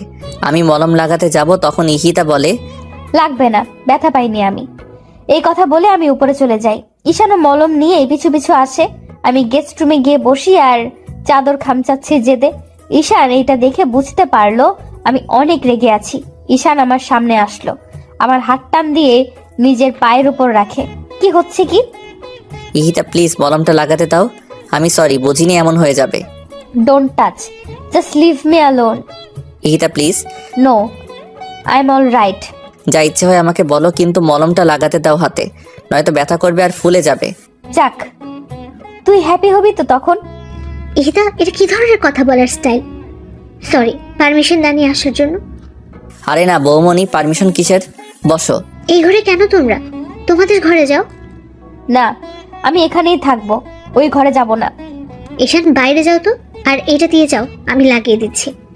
কিন্তু বৌমনি। যাও। আচ্ছা যাচ্ছি। ঈশান চলে গেল। আমি ইহিতার পাশে বসে ইহিতার হাতে মলম লাগিয়ে দিচ্ছি আর ইহিতাকে বলছি, জানো ইহিতা, স্বামী হচ্ছে মেয়েদের শ্রেষ্ঠ অলংকার। না, একটা মেয়ের যখন বিয়ে হয় তার বেস্ট ফ্রেন্ড, বয়ফ্রেন্ড, রাগ অভিমানের সাথী সব যে স্বামী হয় সেটা জানো? না। যখন ওর আর আমার বিয়ে হয় তখন আমি কেবল ইন্টার পরীক্ষা দিয়েছি, আর ও তখন ইউরোপিয়ান 8টা কান্ট্রির লিডারশিপে, আর এখন ও তো পুরো ওয়ার্ল্ডেরই। তো বুঝতেই পারছো ওর আর আমার বয়সের গ্যাপটাও 8 বছরের। সে যাই হোক, যেদিন ওর আর আমার বিয়ে হলো সেদিন আমি ভয়ে কান্না করে দিয়েছিলাম এই বাড়িতে এসে। তখন আম্মু আর ও মিলে আমায় নর্মাল করলো। যখন ওর সাথে আমাকে ওর ঘরে নিয়ে আসলো তখন তো আমি যাবো না বলে একদম ফ্লোরে বসেছিলাম। এটা দেখে ঈশান আরও হাসছিল। ঈশান ওকে বারবার বলছিল, বৌমনি আসলে পিচ্ছি রে ভাইয়া। ও তখন আমার সামনে এসে বসে হাত ধরে বলে, আমি আছি তো, কিচ্ছু হবে না। এই 6টা বছরই কথা আমার কানেই বেজেছে শুধু। তখন ঈশান আর ইরাশা হচ্ছে ঈশানের কাজিন, আমায় ঘরে দিয়ে আসলো। ও ঘরে এসে আমাকে বলল, তিন্নি, যেদিন তোমার মাইন্ড সেট আপ হবে আর যেদিন আমায় ভয় পাবে না, ঠিক সেই দিনই তোমার কাছে অধিকার চাইব, এর আগে নয়। বিয়ের 1.5 বছর পর আমাদের নতুন করে পথ চলা শুরু হয়। আর এই 1.5 বছরে ও একবারও আমাকে স্পর্শ করেনি। কিন্তু এখন বুঝি কে অপরাধ করেছে আমি ওর কাছে। 1.5 বছরও আমার সব কিছু সহ্য করেছে, এখন পাগলের মতো ভালোবাসে। কি বুঝে বলো তো কেন আমি এই কথা বললাম তোমাকে, জানো? না, আমি চাই তুমি যাতে এই ভুলটা না করো। হতে পারে তোমাদের বিয়েটা অস্বাভাবিকভাবে হয়েছে, কিন্তু এটা ভুলে যেও না, ঈশান শত হলেও তোমার সারা জীবনের সাথে, তোমার বন্ধু। বৌমনি, ওর নাম আমি শুনতে চাই না, প্লিজ ওর নাম বলো না। পরে আফসোস করো না হিতা। কখনোই না, ওর জন্য আফসোস আমি মরে গেলেও করব না। একদিন বুঝবে ঈশানকে, সেদিন খুব বেশি দূরে নয়। আর পাপা আম্মু বাসায় থাকে, তাই আমি চাই অন্তত সবার সামনে তুমি ওর সাথে ভালো ব্যবহার করো, ওর সাথে ঘুমাও। ইম্পসিবল বৌমনি। এটা এই পরিবারের একটা সম্মান আছে। একটু ভুলের জন্য পাপা কথা শুনবে, ও কথা শুনবে, ঈশান কথা শুনবে, সেটা কি ভালো হবে বলো? তাহলে আমাকে কি ওই স্টুপিডটার সাথে ঘুমাতে হবে? হ্যাঁ হিতা, সেটা তুমি না চাইলেও করতে হবে, কিচ্ছু করার নেই। বৌমনি, আমি পারবো না। চলো আমার সাথে। আমি ইতাকে হাত ধরে ঈশানের ঘরে নিয়ে যাই। ঈশান তখন ব্যালকনিতে দাঁড়িয়ে বাইরে দেখছিল। আমি ঈশানকে ডাকি, ঈশান এসে দাঁড়ায় আমার সামনে। আমি ইতার হাত ঈশানের হাতের উপর রেখে বলি, সারা জীবন দেখে রাখতে পারবে তো? পারবো। Have a nice moment, bye. এই কথা বলে আমি চলে গেলাম দরজা লক করে দিয়ে। আমি তখনই একটা ঈশানের হাতের উপর থেকে আমার হাত সরিয়ে দূরে দাঁড়ালাম। ইহিতা, চিন্তা করো না, আমি কাপুরুষ নই যে তোমায় ছুবো তোমার অনুমতি ছাড়া। ইহিতা কিছু বলল না। ইহিতা বসো, আজকে তোমায় কিছু কথা বলি। না, আমি কিছু শুনতে চাই না তোর মুখ থেকে। শোনা যে দরকার তোমার, বোরিং কিছু বলবো না। এরপর ইহিতা ড্রেসিং টেবিলের সামনে টুলে বসলো আর আমি ইহিতার বিপরীতে সোফায় বসলাম, দূরত্ব কয়েক হাতের। আমি ইহিতার দিকে তাকিয়ে বলি, প্রথম দেখেছিলাম 11ই জানুয়ারি 2013 বিকেল 5:56 এই লন্ডন থেকে এসেছি, বাংলাদেশে 3 দিন হবে। তুমি এসএসসি দিবে। ভাইয়ার সাথে মার্কেটে গিয়েছিলাম বৌমনির জন্য গিফট কিনতে। সিটি ম্যাক্সের পাশের দোকানে ছিলে তুমি। বের হওয়ার সময় তোমার দিকে চোখ যায় আমার। White T shirt, black jeans আর স্ট্রেট করা চুলগুলো একদম খোলা, সাথে তোমার বাবা ছিল। আমি এক দৃষ্টিতে তোমার দিকে তাকিয়েছিলাম। তখন ভাইয়া বলল, এমন করে কি দেখছি? আমি বললাম, একটা পরীকে। তখন ভাইয়া হেসে দিল আর বলল, ওই মেয়ের ডিটেলস আমার জানা, বাসায় চলো বলছি। আমি তখন ভাইয়াকে জিজ্ঞেস করেছিলাম, কিভাবে চিনো? ভাইয়া বলল, আশরাফ চৌধুরী মেয়েকে সবাই চিনে। তখন ভাইয়া সব বলল, তোমার জেদ, তোমার অহংকার, তোমার ডোন্ট কেয়ার অ্যাটিটিউড সম্পর্কে। আমি তখন ভাইয়াকে প্রমিস করেছিলাম ওকে আমি আমার করব। তখন থেকে শুরু হলো আমার ভাবনা তোমায় নিয়ে। যতই ভাবতাম ততই ভালো লাগতো। লন্ডনে আমার রুমে তোমার ছবি লাগানো, সেইগুলো দেখতাম আর ভাবতাম কবে তুমি বড় হবে। যখন আমার পিএইচডি কমপ্লিট হলো তখনই ভাইয়াকে বলে প্ল্যান করে তোমার ভার্সিটিতে যাই। প্রিন্সিপাল স্যার সব জানেন। আর যেদিন তোমায় চর মেরেছিলাম সেই দিন আমি নিজের হাত কেটেছি। এই দেখো। তার সামনে হাত বাড়িয়ে দিয়ে, বৌমনি খুব বকেছিল সেদিন যখন তুমি আমার দেওয়া ড্রেসটা কেটে ফেলেছিলে। তখন অনেক রাগ হয় আমার, আর তাই আমি তোমাকে এইভাবে বিয়ে করে নিয়ে আসি। বলো, আমার ভাবনা আর আমার কাজে কি কোনো ভুল ছিল? একটাই তোর ভুল, সেইটা আমায় ভালোবাসা আর বিয়ে করা। সেই ভুল তুমি চাইলে শুধরে দিতে পারো। মরে গেলেও না, কখনো তোকে মেনে নিব না আমি। শুনেছিস তুই? তাহলে তো আমার পাগলামি অ্যাপ্লাই করতে হবে আমার বউয়ের উপর। How dare you! তোর বউ কে? এই সুন্দরী আর পরীটা। চলো ঘুমাবে। তোর সাথে না। হ্যাঁ, আমার সাথেই, আর আমার বুকের উপরে। হোয়াট? ইহিতাকে আমি কোলে তুলে নিলাম। ইহিতা আমার পিঠে মারছে ওকে ছাড়ার জন্য, কিন্তু আমি শুনছি না। আমি ইহিতাকে ফুল দিয়ে সাজানো বিছানায় শুয়ে দিলাম। ইহিতা এক সাইড হয়ে শুয়ে পড়লো। আমি বিছানায় শুই আর ইহিতাকে টেনে ওর পাশে নিয়ে আসি। আমাকে তুই টাচ করবি না। তুই তোর মতো থাক আর আমায় আমার মতো থাকতে দে।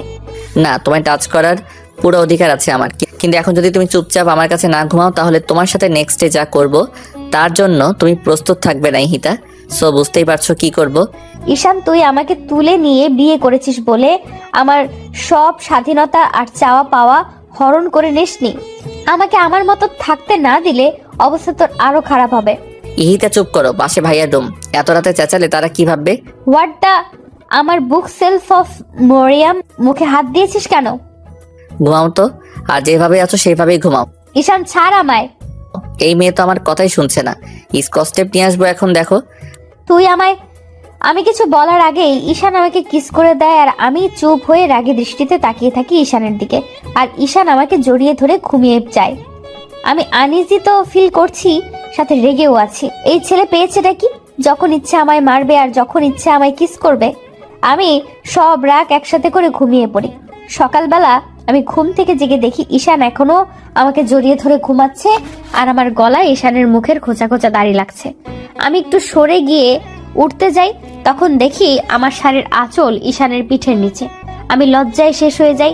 এই ঈশানকে ডাকলেই তো উঠে যাবে, এইভাবে আরো লজ্জা পাবো। এখন কি করব কিছুই ভেবে পাচ্ছি না। ঈশানের প্রতি রাগ হচ্ছে, কেন আমাকে জড়িয়ে ধরতে গেল। আমি নড়াচড়া করতে থাকি অস্থিরতায়। ঈশানের ঘুম ভেঙে যায় নড়াচড়াতে। ঈশান দেখে আমি জেগে গেছি আর কাপড় চোপড় ঠিক নেই, শাড়ি পরার অভ্যাস নেই তাই। ঈশান আমার দিকে তাকিয়ে মুচকি হাসি দেয়। আমার তো তখন রাগে গা জ্বলতে থাকে। আমি একটানে শাড়ির আঁচলটা পরে বিছানা থেকে উঠে শাড়িটা ঠিক করতে থাকি। পারছি না ঠিক করতে, আবার সব খুলে যাচ্ছে। আমি হাতের উপর মাথা রেখে মায়াবী দৃষ্টিতে দেখছি ইহিতার কর্মকাণ্ড আর হাসছি। আওয়াজ না করে হাসছি যাতে ইহিতা শুনতে না পায়। ইহিতার সিল্কি চুলগুলো জট করে আছে, গয়নাগুলো উলটপালট হয়ে সরে গেছে। ইহিতা যত শাড়ি ঠিক করেছে ততই খুলে যাচ্ছে। ইহিতা এবার প্রচণ্ড ক্ষেপে যায়, শাড়ি ফেলে দিয়ে বিছানায় বসে পড়ে। আমার দিকে একবারও তাকাচ্ছে না ইহিতা। আমি বিছানা থেকে উঠে ইহিতাকে দাঁড় করাই আর ইহিতার শাড়ি ঠিক করে দেই। ইহিতার চুল ঠিক করে দেয়। ইহিতা বিরক্ত হয়ে সহ্য করলো। ইহিতা রেডি হয়ে ভাবির কাছে গেল। ভাবি টেবিলে খাবার সার্ভ করছিল আর ভাইয়া কফি খাচ্ছিল। ইহিতা ভাবিকে বলল, গুড মর্নিং বৌমনি আর গুড মর্নিং ভাইয়া। Good morning Ihita. দুজন একসাথে বললাম। ঈশান কই? জানি না। আচ্ছা বসো তুমি। ইহিতা বসে পেপার পড়ছিল। ইহিতার বাবা আসলো। বাবাকে দেখে ইহিতা দাঁড়িয়ে যায় আর জড়িয়ে ধরে। চৌধুরী সাহেব আমার হাতে এক ব্যাগ ওষুধ দিয়ে যান, কিন্তু সবগুলো নাম ওঠানো। আমি অবাক হয়ে যাই। আঙ্কেল, এই মেডিসিনগুলো কেন? ইতিদাকে প্রতিদিন 2টা করে খাইয়ে দিও, মনে করে প্লিজ। আমার মামাটাকে দেখো। কিন্তু আঙ্কেল, এতগুলো মেডিসিন, তাও নাম ছাড়া, আর কিসের ওষুধ এগুলো? আমার বোঝ হওয়ার পরেই দেখছি বাবা প্রতিদিন 2টা করে এই ওষুধ আমায় খাওয়ায়, কিন্তু কোনো দিন বলেনি কিসের ওষুধ। আঙ্কেল বলেন কিসের ওষুধ? এত কিছু বলতে পারবো না, আমার অফিসের টাইম হয়ে গেল, যেতে হবে। আর ঔষধগুলো খাইয়ে দিও প্লিজ। এ কথা বলে হনহন করে বেরিয়ে যায় হিতার বাবা। আমি আর আইমান দুজনের দিকে তাকিয়ে আছি। ইহিতা ওষুধগুলো নিয়ে ঘরে চলে আসে। ঈশানকে কেউ কিছু বলল না, সবাই নর্মালি নিল ব্যাপারটা, কিন্তু আমার মনে খটকা লেগে গেল। আমি সবাইকে খাবার সার্ভ করলাম, সবাই খেয়ে দিয়ে উঠে গেল। আমি আইমানকে বললাম ইহিতার ব্যাপারটা। আইমান আমাকে বলল, হবে হয়তো কিছু, বাদ দাও, খেতেই পারে। আমিও আর মাথা ঘামালাম না। আমি ইহিতাকে ওষুধ খেতে বললাম। ইহিতা ওষুধ খাওয়ার পর আমি ইহিতাকে ছবির অ্যালবাম দেখাতে বসলাম। পাশে ঈশান বসে জুস খাচ্ছে, আইমান অফিসে। আমি ইহিতাকে আগে আমাদের বিয়ের ছবি দেখালাম। ইহিতা হাসছে আর দেখছে, আর ঈশান ইহিতার দিকে মন্ত্রমুগ্ধ হয়ে তাকিয়ে আছে। এরপর আমি ঈশানের ছবি দেখালাম ইহিতাকে। আমি হা হয়ে দেখছি আর পাতা উল্টাচ্ছি। অনেক সুন্দর লাগছে ঈশানকে। এরপর আমি আর চোখে ঈশানকে দেখলাম। এমনি তো ঈশান দেখতে মাশাআল্লাহ। একটু পর ঈশানের ফোনে ঈশানের বেস্ট ফ্রেন্ড নাদিরা কল করলো। ঈশান আমার আর বৌমনির সামনেই ফোন রিসিভ করলো। হ্যালো নাদিরা, কেমন আছিস? হ্যাঁ আমিও ভালো আছি। বাংলাদেশে আসছিস কবে? তাড়াতাড়ি আয়। এসব শুনে আমি রাগে দাঁড়িয়ে যাই। এরপর আমি সেখান থেকে ঘুরে চলে যাই আর ওয়াশরুমে গোসল করতে ঢুকি, কিন্তু কোনো কাপড় নিয়ে যাইনি। আমার সেই খেয়াল ছিল না। ডাক্তারের কথা শুনে আমি মাটিতে বসে পড়লাম আর হতভম্ব হয়ে ডাক্তারের দিকে তাকিয়ে রইলাম। ইহিতার বাবা চশমা খুলে ফ্লোরে বসে পড়লেন। আমি একদম নিস্তব্ধ হয়ে গেছি। আমার কি বলা উচিত বা কি বলবো সেটাই জানি না। কেবিন থেকে নার্স এসে ডাক্তারকে বলল, স্যার, পেশেন্ট তার বেবিকে দেখতে চাইছে, কি করব? যা করতে চাইছে করতে দাও, আটকিও না। আশরাফ, হিয়াকে হসপিটালে নিয়ে আয়। ভাইয়া খুব দ্রুত বাসায় ফোন করলো আর আম্মুকে বলল ইয়াকে নিয়ে ইমিডিয়েট হসপিটালে আসতে। ভাইয়া আমাকে উঠিয়ে কেবিনে নিয়ে গেল। আমি এক দৃষ্টিতে তাকিয়ে আছি ইহিতার দিকে। চোখগুলো লাল রঙের হয়ে গেছে। ইহিতার চোখ থেকে ঝর্ণা বইছে। কে কাকে কি বলবে কিছু বুঝতে পারছি না কেউ। ইহিতা আমার হাতের উপর হাত রাখলো। হিয়ার আব্বু, এই হিয়ার আব্বু, কথা বলবে না হিয়ার আম্মুর সাথে? কথাগুলো বলতে গিয়ে ইহিতার গলা ধরে আসছিল। আমি এখনো কিছু বলছি না, শুধু তাকিয়ে আছি। হিয়ার আব্বু শোনো, আমার হিয়াকে দেখো কিন্তু। তুমি তোমার খেয়াল রেখো আর কখনো আমায় মনে করে কেঁদো না কিন্তু। হিয়াকে সর্বোচ্চ দিয়ে ভালোবেসো। আমি থাকবো না তো কি হয়েছে, হিয়া তো আছে। একটা বিয়ে করো আমার ছোট্ট হিয়ার জন্য। আর শোনো, তাকে ভালোবেসো অনেক। আর একটা অনুরোধ রাখবে। ইহিতা, তুমি এসব কি বলছো? কিচ্ছু হবে না তোমার, আমরা আছি না। ভাইয়া ও কথা বলছে না কেন? ভাইয়া ওকে কথা বলতে বলেন। ও কি একটা বার আমায় জড়িয়ে ধরবে না? ও এভাবে তাকিয়ে আছে কেন আমার দিকে? ও হিয়ার আব্বু, কথা বলো না একটু। হিয়ার আব্বু। ঈশান, এই ঈশান, ভাই ঈশান, ভাই আমার, একটাবার কথা বল। এইভাবে চুপ করে থাকিস না। দেখ, ইহিতা কাঁদছে, তোর ইহিতা কাঁদছে। একটাবার ওর সাথে কথা বল। এইভাবে চুপ করে থাকিস না। একা আমায় রেখে চলে যাবে? হিয়াকে রেখে চলে যাবে? আমার ভালোবাসা তোমার কাছে কিছুই ছিল না? হিয়ার আব্বু, একটা বার আমায় জড়িয়ে ধরো, একটা বার। ইহিতা উঠতে চেষ্টা করলো। ভাইয়া ইহিতাকে উঠিয়ে দেয়। ইহিতা আমাকে জড়িয়ে ধরলো। আমিও ইহিতাকে পাগলের মতো জাপটে ধরে আছি। ইহিতার চুলগুলো সব আমার হাতের মুঠো বন্দি হয়ে আছে। কেঁদে দুইজনেই গা ভাসাচ্ছি। ইহিতার আব্বু, ভাইয়া, ভাবি, ডাক্তার, নার্স সবাই কাঁদছে। ভাবি সামনে আগানোর সাহস পাচ্ছে না। এরই মাঝে বাবা মা হিয়াকে নিয়ে কেবিনে ঢুকলো। হিয়া কাঁদছে অনেক। হিয়ার কান্নার আওয়াজ শুনে ইহিতা হিয়ার দিকে তাকায় আর খুব দ্রুত হিয়াকে কোলে নেয়। ইহিতা হিয়াকে কোলে নেওয়ার পর হিয়া একদম চুপ হয়ে যায় আর ইহিতার দিকে ফ্যালফ্যাল করে তাকিয়ে থাকে। ইহিতা বুকের সাথে মিশিয়ে ফেলে হিয়াকে। আমি ইহিতাকে ছাড়ছি না। ইহিতার কপালের সাথে কপাল লাগিয়ে বললাম, এই ছোট্ট হিয়াটা কি থাকতে পারবে ওর আম্মুকে ছাড়া? ও হিয়ার আম্মু, তুমি প্লিজ কোথাও যেও না হিয়াকে আর আমাকে ছেড়ে। আমি বেঁচে থেকেও যে মরে যাব। ইহিতা সোনা, প্লিজ তুমি যেও না কোথাও। আমি পারবো না তোমাকে ছাড়া থাকতে। আমি কিভাবে থাকবো তোমাদের ছাড়া? আমি মরতে চাই না, আমি মরতে চাই না। ইহিতা, আমি তোমায় কোথাও যেতে দিব না, কোথাও না। তুমি আমার আর আমার কাছেই থাকবে। ইহিতা, আমায় একা করে দিও না। আমি পাগল হয়ে যাব ইহিতা, পাগল হয়ে যাব। হিয়ার আব্বু, আমার হিয়াকে দেখো আর ওকে কখনো কষ্ট দিও না। ওর জন্য একটা মা এনে দিও। চুপ করো তুমি। আমার ইহিতার কিচ্ছু হবে না, কিচ্ছু না। বাবা, আমাকে মাফ করে দিও। এতদিন অনেক অন্যায় করেছি। তুমি নিজের খেয়াল রেখো, হিয়ার সাথে থেকো। আর ওর জন্য একটা মিষ্টি মেয়েকে এনে দিও। আর ভাইয়া, বৌমণি, হিয়াকে দেখো। আর আমার এই পাগলটাকেও দেখো, আমার বাবাকেও দেখো। আম্মু, আব্বু, আমায় মাফ করে দিও। অনেক বেয়াদবি করেছি তোমাদের সাথে, মাফ করে দিও। আর তোমাদের হিয়াকে দেখে রেখো। আমার সবচেয়ে প্রিয় জিনিস দুটো রেখে যাচ্ছি, আমার ঈশান আর হিয়া। ওদের অযত্ন করো না। কেউ কিছু বলতে পারছে না, শুধু কাঁদছে। নাচরা সবাই বেরিয়ে গেছে এই দৃশ্য সইতে না পেরে। মায়ের কোলে সন্তান রেখে মা মারা যাচ্ছে, এর থেকে দুর্ভাগা হয়তো এই দুনিয়ায় কেউ নেই। আমি ঈশানকে ছেড়ে দিয়ে হিয়াকে ঈশানের কোলে দিলাম। কাঁদবে না একদম। আর ঠিক মতো খাওয়া দাওয়া করবে। হিয়াকে খাওয়াবে, গোসল করাবে, খেলবে ওর সাথে। সব দায়িত্ব তোমায় দিয়ে গেলাম, কিন্তু কোনো দায়িত্ব নিতে যদি ভুল করেছো তো দেখো। আমি কেমনে থাকবো ইহিতা? আমায় নিয়ে যাও না তোমার সাথে। তোমায় ছাড়া আমি কেমনে থাকবো বলো ইহিতা, বলো। তুমি কেন বুঝছো না ইহিতা ছাড়া? ঈশান আমার কথা শেষ করার আগেই ইহিতা আমার বুকের উপর মাথা কাত করে দেয় আর হিয়ার উপর এক হাত ফেলে দেয়। আমার তখন বুক ধুক করে ওঠে, আমার হাত কাঁপছে। ভাইয়া হিয়াকে নেয় আমার কাছ থেকে আর আমি ইহিতার মাথা নাড়িয়ে দেখি ইহিতা কথা বলছে না। আমি ইহিতার গাল ধরে বলি, ইহিতা, এই হিয়ার আম্মু, কোথায় গেলা তুমি? এই ইহিতা, ইহিতা। ইহিতার বাবা চুপ হয়ে যায় আর ডাক্তার আমাকে সরিয়ে দেয় ইহিতার সামনে থেকে। ভাবি সেন্সলেস হয়ে যায়। ভাইয়া হিয়াকে সিমির কাছে দিয়ে ভাবির জ্ঞান ফিরালো। ভাবি তখন ভাইয়াকে জড়িয়ে ধরে হাউমাউ করে কেঁদে দেয়। ইহিতার মুখের দিকে তাকিয়ে আছি আমি। হিয়া অনেক কান্না করছে, হিয়ার কান্না কেউ থামাতে পারছে না। আমি তখন হিয়াকে কোলে নেই। হিয়াকে কোলে নিয়ে আমি ইহিতার লাশের সামনে যাই।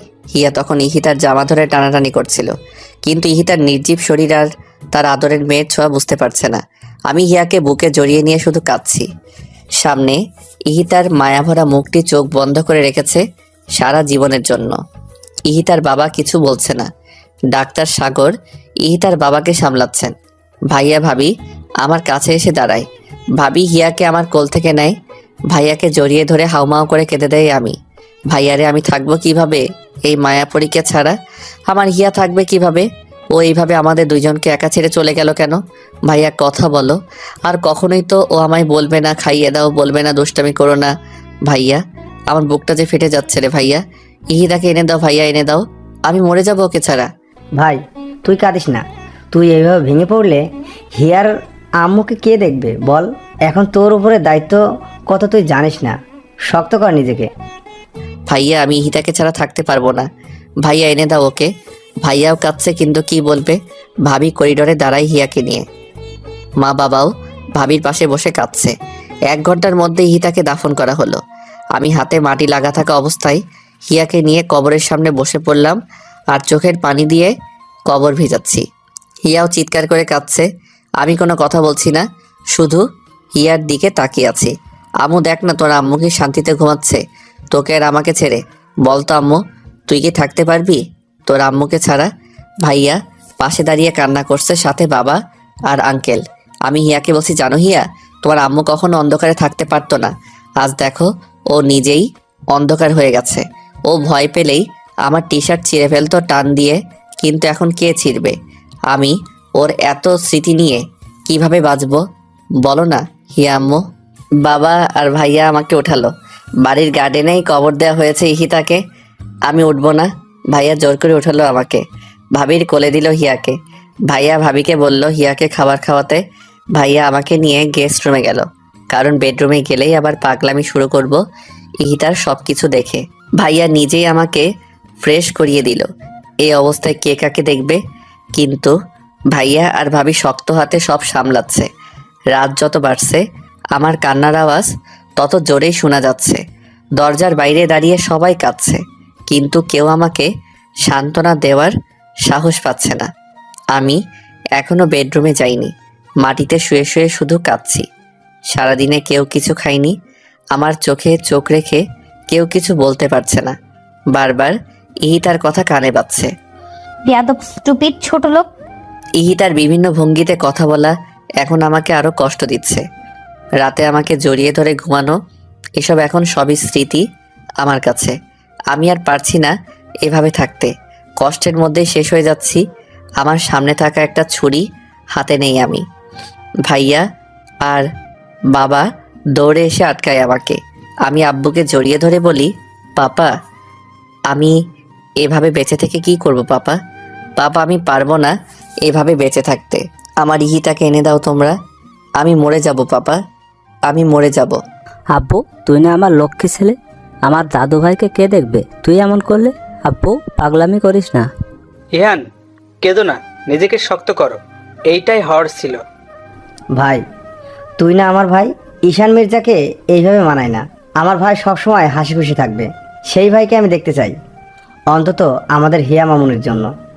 ঈশান দেখো হিয়া কিভাবে তাকিয়ে আছে তোমার দিকে। তুমি এই পাগলামো করলে এই মেয়েটাকে কে দেখবে? ঈশান হিয়াকে কোলে নিয়ে বিছানায় বসে পড়ল। আমি ঈশানের জন্য ভাত নিয়ে আসলাম। ঈশানকে জোর করে খাইয়ে দিলাম, কিন্তু নিজে কিছুই খেতে পারছি না। বাকিরাও কেউ কিছুই খায়নি। এভাবে কেটে গেল 8টা মাস। হিয়া এখন বসতে পারে আর একদম ইহিতার মতো হয়েছে দেখতে। ঈশান আগের থেকে অনেক শান্ত হয়ে গেছে, কিন্তু ঈশানের কষ্টের সাক্ষী হয়ে থাকে প্রতিটা রাত। বাবা ঈশানকে কাজে ব্যস্ত রাখতে চান যাতে ঈশান ইহিতাকে ভুলতে পারে, তাই তিনি সমস্ত ব্যবসা ঈশানের উপর দিয়ে দিলেন। ইহিতের বাবা ঈশানদের সাথেই থাকেন, যদিও তিনি থাকতে চাননি, কিন্তু সবার জোড়াজুড়িতে থাকতে হয়েছে। আমি আর সিমি মিলে হিয়াকে দেখে রাখি। এখন সবাই মেনে নিয়েছে সব কিছুই, শুধুমাত্র হিয়ার দিকে তাকিয়ে। ঈশান আর এখন প্রকাশ্যে কাঁদে না। ইহিতা মারা যাবার 5 মাস পর্যন্ত ঈশান নিজের ঘরে যায়নি, কিন্তু এখন হিয়াকে নিয়ে ঈশান ইহিতা আর ওর বেডরুমে থাকে। সারাদিন অফিস করে রাতে ফিরে যখন হিয়ার মায়াবী মুখটা দেখে তখন ঈশান সব ভুলে যায় আর ফ্রেশ না হয়ে মেয়ের সাথে খেলতে শুরু করে। তখন আমি এসে ঈশানকে বকা দেই আর তখন ঈশান ফ্রেশ হতে যায়। কিন্তু একটা রাত ঈশান ঘুমোতে পারে না, শুধুই ছটফট করে। ঈশান এর মাঝে হিয়াকে নিয়ে পার্মানেন্টলি লন্ডন যেতে চেয়েছিল, কিন্তু আমরাই যেতে দেইনি। এখন সবাই নতুন করে ঈশানের জীবন সাজিয়ে দিতে চাইছে, কিন্তু ঈশানকে কেউ কিছুই জানায়নি। এমনকি ইহিতার বাবাও চান ঈশান নতুন করে আবার জীবন শুরু করুক। একদিন আমি মিটিংয়ে রাঙামাটি যাই। ফেরার সময় হিয়ার সাথে লাইভ কন্ট্যাক্ট করতে করতে ফিরি। ভাবি হিয়ার সামনে ফোন দিয়ে রেখেছে আর আমি হিয়ার সাথে কথা বলছি। হিয়া এখন পাপা বলতে পারে। রাস্তায় আসার সময় হঠাৎ আমি গাড়ি ব্রেক করি। খুব দ্রুত গাড়ি ব্রেক করায় কলটা কেটে যায়। আমি সামনে তাকিয়ে দেখি একটা মেয়ে হাত দিয়ে ইশারা করছে গাড়ি থামানোর জন্য। আমি গাড়ি থামানোর সাথে সাথে মেয়েটা আমার গাড়িতে উঠে পড়ে। আমি রেগে যাই। হেই, হু আর ইউ? আমার গাড়িতে এইভাবে বসলেন কেন? আমি বাড়ি থেকে পালিয়ে এসেছি, প্লিজ গাড়ি স্টার্ট করুন, নয়তো ওরা আমায় ধরে নিয়ে যাবে। প্লিজ তাড়াতাড়ি চলুন না। হোয়াট? আপনি আমাকে বলছেন গাড়ি স্টার্ট করতে, আর আপনি কি বললেন? পালিয়ে এসেছেন? নামুন আমার গাড়ি থেকে। ননসেন্স কোথাকার, নামুন বলছি। প্লিজ আপনি এমন করবেন না, আমি অনেক বিপদে আছি। আপনি এখান থেকে চলুন প্লিজ, আপনাকে আমি সব বলছি। দেখে তো মনে হচ্ছে আজকে আপনার বিয়ে ছিল। তা বিয়ের স্টেজ থেকে কি পালিয়েছেন? প্লিজ আগে তো এখান থেকে চলুন, আপনাকে আমি সব বলছি। আমি গাড়ি স্টার্ট করে সেখান থেকে চলে এলাম। আমি অদ্রিকা, সিঙ্গাপুর থেকে দেশে ফিরেছি 3 দিন হলো, আর এসেই শুনি আমার ফুপি আমার বিয়ে ঠিক করেছেন। আমি বিয়ে করব না বলেই পালিয়ে এসেছি। তা বিয়ে কেন করবেন না? বয়ফ্রেন্ড আছে? আরে না, ওইসব কিছু না, সে অনেক কথা। সরি, আপনাকে আমি ঝামেলায় ফেলে দিলাম। নামবেন কোথায়? কোথায় নামবো জানি না, ঢাকাতে আমার কোনো রিলেটিভ থাকে না। আজীব তো, কোথায় নামবেন জানেন না আর আমার গাড়িতে উঠলেন। যদি কিছু মনে না করেন আপনাকে একটা কথা বলি। আপনি মেরিন রেজিস্ট্রিতে সাইন করতে পারেন, যাতে আমি আমার ফুপিকে দেখাতে পারি আমি ম্যারিড। কথা দিচ্ছি আপনার কোনো ঝামেলা হবে না। ফুপি ট্রাস্ট করলে আমি আপনাকে ছেড়ে দেব আর আমি বাইরে চলে যাব। লোকটা এই কথা শুনে গাড়ি খুব জোরে ব্রেক করলো আর বলল, কি বললেন আপনি? আসলে আমার ছেলে ফ্রেন্ডদের সবাইকে ফুপি চিনে তো, তাই, নয়তো ওদেরই হেল্প নিতাম। নামুন আমার গাড়ি থেকে। Just get down from my car. আমি অদ্রিকাকে রাগে গাড়ি থেকে নামিয়ে দিলাম। অদ্রিকা অসহায়ের মতো তাকিয়েছিল আমার দিকে, কিন্তু আমি এতটাই রেগে গেছি বিয়ের কথা শুনে, যা বলার বাইরে।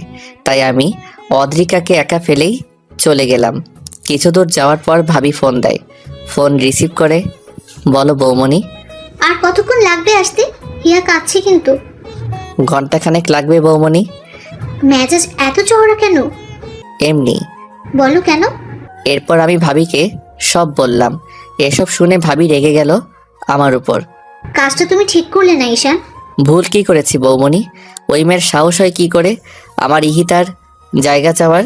মেয়েটা নিশ্চয়ই কোনো বিপদে পড়েছে তাই এমন করে বলেছে। তুমি যাও ওকে ফিরিয়ে নিয়ে আসো, আর সেটা আমি বলছি ঈশান। কিন্তু বৌমণি। কোনো কিন্তু না ঈশান, আদ্রিকাকে নিয়ে বাসায় ঢুকবে। ফোন রাখছি আমি। আমি এইবার কন্ট্রোলের বাইরে চলে গেলাম। রাগে গাড়ি ঘোরালাম আর গাড়ির স্পিড 85 কিলোমিটার পার আওয়ার করলাম। আমি যেখানে অদ্রিকাকে নামিয়ে দিয়েছিলাম সেখানে অদ্রিকা বসেছিল। ও কোনো ফোন আনেনি যে কাউকে ফোন করবে, আর কাকেই বা করবে ফোন। এসব ভেবে ভেবে অদ্রিকা পাগল হয়ে যাচ্ছে। আচমকাই আমার গাড়ি অদ্রিকার সামনে থামলো। অদ্রিকা আমাকে বলল, আপনি গাড়িতে বসেন অ্যান্ড ফার্স্ট। আমায় তাড়াতাড়ি বাসায় যেতে হবে। কিন্তু জাস্ট শাট আপ, যা বলেছি করুন। এরপর অদ্রিকা গাড়িতে বসলো। আমি অদ্রিকাকে পেছনে বসতে বললাম। অদ্রিকা চুপচাপ বসে আছে। প্রায় 2.25 ঘন্টা পর আমি বাসায় আসলাম। আমার বাসা দেখে অদ্রিকা অবাক হলো। এত সুন্দর আর এত বড় বাসা। আমি আগে আগে চলে গেলাম আর অদ্রিকা পিছু পিছু আসলো। ভাবি ড্রয়িং রুমে বসে হীরার সাথে খেলছিল, সাথে সিমি ছিল। আমি এসে আগে হিয়াকে কোলে নিয়ে চুমু খেলাম। ভাবি অদ্রিকাকে জিজ্ঞেস করলো, Adrika, am I right? Adrika ভ্যাবাজিকা খেয়ে গেল আমার কথা শুনে। জি, কিন্তু আপনি জানলেন কিভাবে? ঈশান ফোনে বলেছে। ও, আসলে আমি জানতাম না উনি বিবাহিত আর আপনার মতো কিউট একটা ওয়াইফ আছে। ওনার আর এই মায়াপুরীটা আছে। সরি আমার ভুলের জন্য। তুমি কি বললে? ঈশান আমার ভাই হয়, আমার দেবরও। এই মেয়ের মাথায় প্রবলেম আছে বৌমনি, সেটা তোমায় আগেই বলেছিলাম। তোমার জন্যই এই উটকো ঝামেলাকে আনতে হলো আমার। সরি, আমি বুঝিনি আসলেই। It's okay. তাহলে এই বেবিটা? ঈশানেরই মেয়ে। ও, বাবুর আম্মা কোথায়? আমার এই কথা শুনে ঈশান রেগে গেল আর বলল, গেস্ট হয়ে এসেছেন, সেই মতোই থাকবেন, বেশি কথা একদম বলবেন না। ওর কথা কিছু মনে করো না, ওর জীবনের রঙিন সময় হারিয়ে গেছে একটা আকস্মিক দুর্ঘটনায়। মানে? এরপর তিন্নি ভাবি আমাকে সব বলল। আমি কেঁদে দিলাম, সাথে সিমি আর ভাবি কাছে। এত বড় একটা ঘটনা ঘটে গেছে ওনার সাথে। এই মায়াপুরীটা কিভাবে আছে মায়ের আদর ছাড়া? ঈশানের ভালোবাসায় মেয়েকে চোখের আড়াল করে না ঈশান। হয়তো ঈশান মুখে কিছু বলে না, কিন্তু ওর নিঃশ্বাস আর প্রশ্বাস জুড়েই হিতা আছে। সকালে যখন মামুনিকে আনতে যাই তখন বুঝি কত রাত ঘুমায় না ঈশান, কিন্তু কেউ কিছু বলতে পারি না আমরা। ও কষ্ট পাবে বলে এখন নিশ্চয়ই ঈশান কাঁদছে। আমি বুঝতে পারিনি। যাও তুমি ফ্রেশ হয়ে আসো। সিমি, ওকে গেস্ট রুমে নিয়ে যাও, আলমারিতে নতুন কাপড় রাখা আছে, যেটা ইচ্ছে পরে নিও। আচ্ছা। অদ্রিকা ফ্রেশ হয়ে ভাবির কাছে যায়। ভাবি লাঞ্চ সার্ভ করছিল। আমি এখনো নিচে নামিনি। হিয়াকে ঘুম পাড়িয়ে দিয়ে নিচে খেতে আসলাম। অদ্রিকা একটু দূরে দাঁড়িয়েছিল। আমার চোখ মুখ ফোলা আর চোখ লাল হয়ে আছে, সেইটা অদ্রিকা আর ভাবি দুইজনই খেয়াল করলো। অদ্রিকা নিজেকে দোষ দিচ্ছে এসবের জন্য। মা, পাপা, ভাইয়া কেউ বাসায় নেই, সবাই রাতে আসবে। আমি খুব দ্রুত কোনো রকম খেয়ে উঠে নিজের ঘরে চলে গেলাম। ভাবিও আর কিছু জিজ্ঞেস করলো না। লাঞ্চ শেষ করে ভাবি আর অদ্রিকা একসাথে বসলো। ভাবি অদ্রিকার প্রবলেম সম্পর্কে জানতে চাইলে অদ্রিকা সব বলল।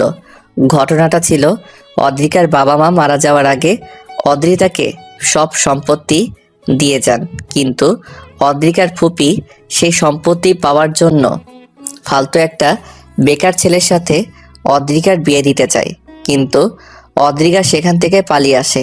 অদ্রিকা সবেমাত্র পড়াশোনা শেষ করে দেশে ফিরেছে, আর এর মাঝেই সে তার ফুপির আসল রূপ দেখতে পায়। এসব বলতে বলতে অদ্রিকা একটা দীর্ঘ নিঃশ্বাস ফেলল। এর মাঝে অদ্রিকা একবারও আমার বেডরুমে যায়নি। অদ্রিকা আসার পর ভাবি একজন সঙ্গী পেয়েছে, কিন্তু অদ্রিকার নিজেকে ঝামেলা মনে হচ্ছে। হঠাৎ করে অদ্রিকা নিজের অজান্তে আমাকে কষ্ট দিয়ে ফেলল। এসব ভেবে অদ্রিকার মন ভীষণ খারাপ। রাত পর্যন্ত আমি নিচে নামলো না। ভাবিও 3 বার গিয়ে হিয়াকে দেখে এসেছে, কিন্তু অদ্রিকা আসেনি একবারও আমার ঘরে। রাতে সবাই একসাথে ডিনার করলাম। রাতে যখন সবাই খেতে বসলো তখন সবাই ভাবিকে জিজ্ঞেস করছিল, এই মেয়েটা কে? এরপর ভাবি অদ্রিকার সব কথা বলল সবাইকে। আমি চুপচাপ খাচ্ছি, আর হিয়া সিমির কোলে। অদ্রিকাকে দেখে হিয়া অদ্রিকার কোলে আসতে চাইছে। অদ্রিকাও ছটফট করছে হিয়াকে কোলে নেওয়ার জন্য। এরপর অদ্রিকা খাওয়া শেষ না করেই হিয়াকে কোলে নিল। হিয়াকে কোলে নেওয়ার পর হিয়া অদ্রিকার চুল ধরে হেসে দেয়। অদ্রিকা হিয়াকে চুমু দিল। এরপর হিয়াকে কোলে নিয়ে খাওয়া শেষ করলো অদ্রিকা। সবাই হিয়ার দিকে তাকিয়েছিল। কতটা খুশি হয়েছে হিয়া অদ্রিকাকে পেয়ে। আমি খাওয়া শেষ করেই হিয়াকে নিয়ে উপরে চলে গেলাম। হিয়া তখন কেঁদে দিল, কিন্তু আমি হিয়াকে থামাতে থামাতে উপরে উঠে গেলাম। অদ্রিকার মন খারাপ হয়ে গেল আমার এমন ব্যবহারে। অদ্রিকাকে তখন ভাবি বলল, কিছু মনে করো না। না বৌমনি। রাতে আমি গেস্ট রুমে ঘুমিয়ে পড়লাম। খাওয়া দাওয়া শেষ করে ইতিহার বাবা, ইহানের মা, ঈশানের পাপা, ভাবি আর ভাইয়াকে ডাকলো। মেয়েটা তো ভালোই বৌমা। হ্যাঁ মা, অনেক হাসি খুশি একটা মেয়ে। দেখতেও অনেক সুন্দরী, আর হায়ার এডুকেশনও। হ্যাঁ আঙ্কেল, আসলে আপনারা যদি অনুমতি দেন তাহলে আমি একটা কথা বলবো। বলো। আজকে হিয়া আদ্রিকার কোলে অনেক খুশি ছিল। মনে হলো আদ্রিকাকে ও আগে থেকেই চেনে, আর ঈশানের সারাটা জীবন পড়ে আছে। তাই আমি চাইছি যদি আদ্রিকা রাজি থাকে তাহলে ঈশানের সাথে আদ্রিকার বিয়ে দিলে কেমন হয়?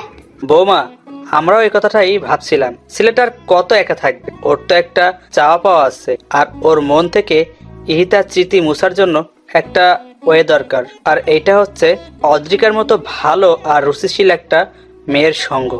হ্যাঁ বেআই, আপনি ঠিক কথাই বলেছেন।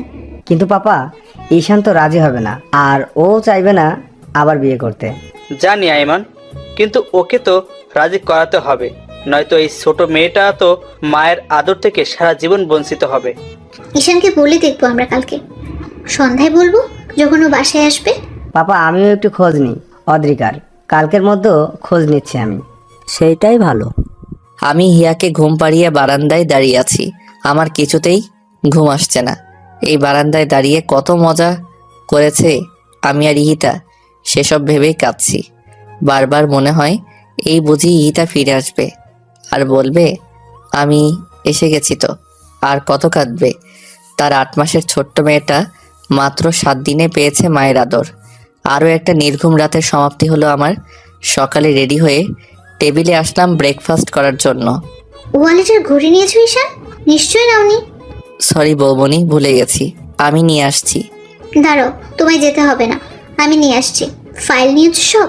হ্যাঁ, ভাবি আমার ঘরে গিয়ে সব নিয়ে আসলো। হিয়া অদ্রিকার সাথে সোফায় বসে খেলছে। আমি হিয়াকে দেখছি, হিয়া কতটা খুশি। আমি নাস্তা করে হিয়াকে আদর করে চলে গেলাম। হিয়াকে নিয়ে খেলতে খেলতে অদ্রিকা আমার ঘরে গেল। দেয়ালে শুধুই ইতিহার ছবি আর হিয়ার ছবি। ইতিহার ব্যবহার করা পারফিউমটাও দেখতে পেলাম। অনেক সুন্দর ঈশানের রুমটা, কিন্তু সব জায়গাতেই শোকের অনেক বড় একটা ছাপ। আমি চলে আসলাম ঈশানের রুম থেকে। আমার জামা কাপড় গুছাচ্ছি হিয়াকে সিমের কোলে দিয়ে। আমি চলে যাব, কারণ আমি চাই না ঈশান আবার কষ্ট পাক আমার জন্য। তিন্নি ভাবি আমাকে খুঁজতে যখন গেস্ট রুমে আসলো, তখন দেখলো আমি রেডি হচ্ছি। কি ব্যাপার, কোথায় যাচ্ছ? আমি অবাক হয়ে আদ্রিকাকে জিজ্ঞেস করলাম। বৌমনি, চলে যাচ্ছি। একটা দিন তো আপনাদের অনেক কষ্ট দিলাম, আর কত। বুঝলাম, তা যাবেন কোথায়? সিঙ্গাপুরেই চলে যাব। ব্যাংকে ক্যাশ যা আছে সেইগুলো নিয়ে। ফুপি তো ভেঙেই ফেলেছে সব। আর আপনাদেরকেই বা কতদিন কষ্ট দিব এভাবে আগাছা হয়ে থেকে? যদি পার্মানেন্ট করে রাখি তো?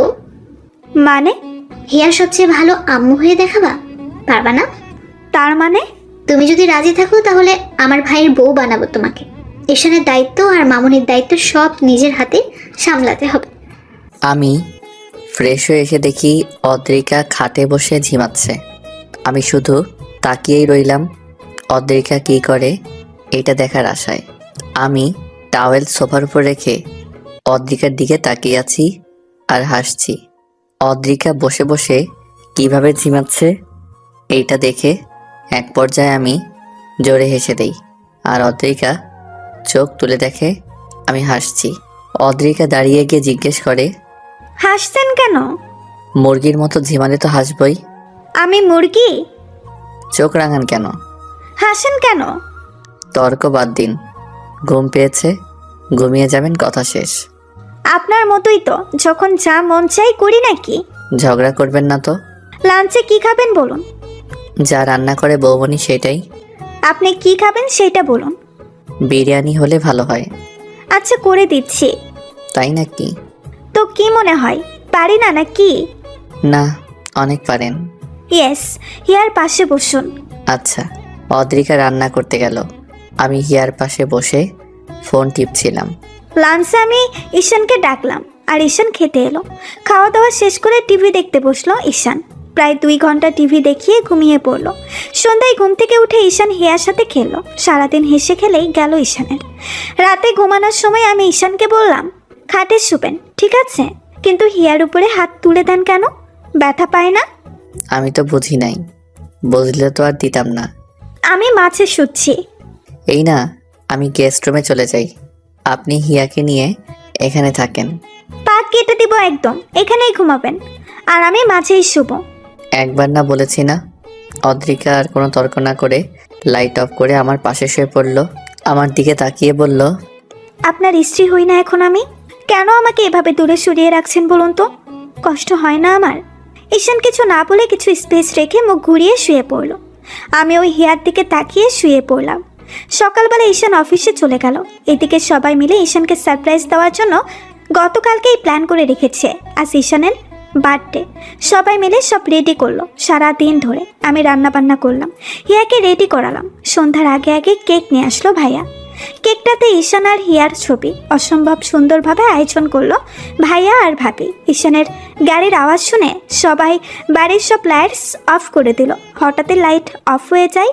ঈশান ফোনের ফ্ল্যাশ লাইট জ্বালিয়ে বাড়িতে ঢোকে। আমি সম্পূর্ণ ইতিহার মতো করে সেজেছি, ইতিহার শাড়ি আর গহনা পরে ইতিহার মতো হেয়ার স্টাইল করেছি। ঈশান দরজার সামনে আসতেই সব কয়টা রঙিন বাতি জ্বালিয়ে দিল ভাইয়া। সবাই ঈশানকে উইশ করলো, শুধু আমিই করলাম না। আমি হিয়াকে কোলে নিয়ে সিঁড়ির পাশে দাঁড়িয়ে আছি। যখন বাড়ির সম্পূর্ণ আলো জ্বলালো তখন ঈশান আমাকে দেখে হাত থেকে ফোন ফেলে দিল। ঈশান বিশ্বাস করতে পারছে না কে এটা। ঈশান দৌড়ে আমার সামনে আসে আর বাহু ধরে পা থেকে মাথা পর্যন্ত সব দেখে স্পষ্ট স্বরে বলে, ইহিতা তুমি? শুভ জন্মদিন মাই লাইফ। আমি তখন অদ্রিকার বাহু ছেড়ে দেই আর ছোট্ট একটা থ্যাঙ্কস দেই। আমি সম্পূর্ণ ভেঙে পড়েছি অদ্রিকাকে এইভাবে দেখে। বারবার অদ্রিকার দিকে তাকাচ্ছি আর অদ্রিকা আমার দিকে। আমি আর অদ্রিকা মিলে কেক কাটলাম। অদ্রিকা আমাকে খাইয়ে দিল, কিন্তু আমি অদ্রিকাকে খাওয়ালাম না। কেক কেটেই আমি নিজের ঘরে চলে গেলাম। সবাই বুঝতে পেরেছে ঈশানের কোথায় আঘাত লেগেছে, কিন্তু আমি তো ইচ্ছে করে এমন করিনি। হয়েছে ওই সব বন্ধ হয়ে গেল। আমি ভাবির কোলে হিয়াকে দিয়ে উপরে চলে গেলাম। আমি ঈশানকে ঘরে না পেয়ে ছাদে গেলাম। গিয়ে দেখি ঈশান কাঁদছে। ছাদের এক কোণে দাঁড়িয়ে ঈশান কাঁদছে আর সেটা আমি দাঁড়িয়ে দাঁড়িয়ে দেখছি। আমি খুব দ্রুত হেঁটে ঈশানের কাছে গেলাম। ঈশানকে নিচের দিকে ঘোরালাম। ঈশানের ঘামে ভেজা শরীরটাকেই জড়িয়ে ধরলাম। ঈশানকে জড়িয়ে ধরেই কেঁদে দিলাম। ঈশান আমাকে সরাতে চাইলেও আমি সরাতে দেইনি। কেন এমন করছেন আমার সাথে বলুন তো? আমিও তো একটা মানুষ। আজ এক সপ্তাহ ধরে এসব সহ্য করছি। নিজে তো কষ্ট পাচ্ছেন, সাথে আমাকেও কষ্ট দিচ্ছেন। আচ্ছা আমাকে একটা কথা বলুন তো, ইতিহা আপুর স্মৃতি নিয়ে বাঁচতে পারবেন সারা জীবন, নাকি এভাবেই নির্জীব মানুষের মতো জীবন কাটিয়ে দিবেন? ঈশান একটা মেয়ে আর কত সহ্য করার ক্ষমতা রাখে বলুন তো আমায়? আমার সামনে আপনি সারাক্ষণ ইতিহা আপুর জন্য কষ্ট পান, সেটা কি আমার খুব ভালো লাগে? আজ যে এখানে দাঁড়িয়ে কাঁদছেন, কেন কাঁদছেন? জবাব দিন আমায়। আমাকে আষ্টে পৃষ্ঠে জড়িয়ে আছে অদ্রিকা। সরাতেও পারছি না, আর কিছু বলতেও পারছি না। অদ্রিকা আমার শার্ট মুঠো করে ধরে বুকে মাথা দিয়ে কাঁদছে। আমি শুধু রাতের আকাশ দেখছি আর চোখ দিয়ে পানি ঝরাচ্ছি। কিছুক্ষণ পর অদ্রিকা আমাকে ছেড়ে দিয়ে নিচে চলে এলো। অদ্রিকা ফ্রেশ হয়ে খাটের উপর বসে মাথা নিচু করে কাঁদছিল। প্রায় 10 মিনিট পর আমি ঘরে আসি। অদ্রিকাকে কাঁদতে দেখে আমি কিছু বললাম না। অদ্রিকা দেখেনি আমি এসেছি। অদ্রিকা ওয়ালেট রাখার আওয়াজ শুনে আমার দিকে তাকিয়ে চোখ মুছে ফেলল। আমি ফ্রেশ হয়ে অদ্রিকাকে নিয়ে খেতে গেলাম। সবাই একসাথে ডিনার করলাম। অদ্রিকা খাবার নাড়াচাড়া করে কিছু মুখে না দিয়েই ইয়াকে নিয়ে গেস্ট রুমে ঘুমাতে গেল।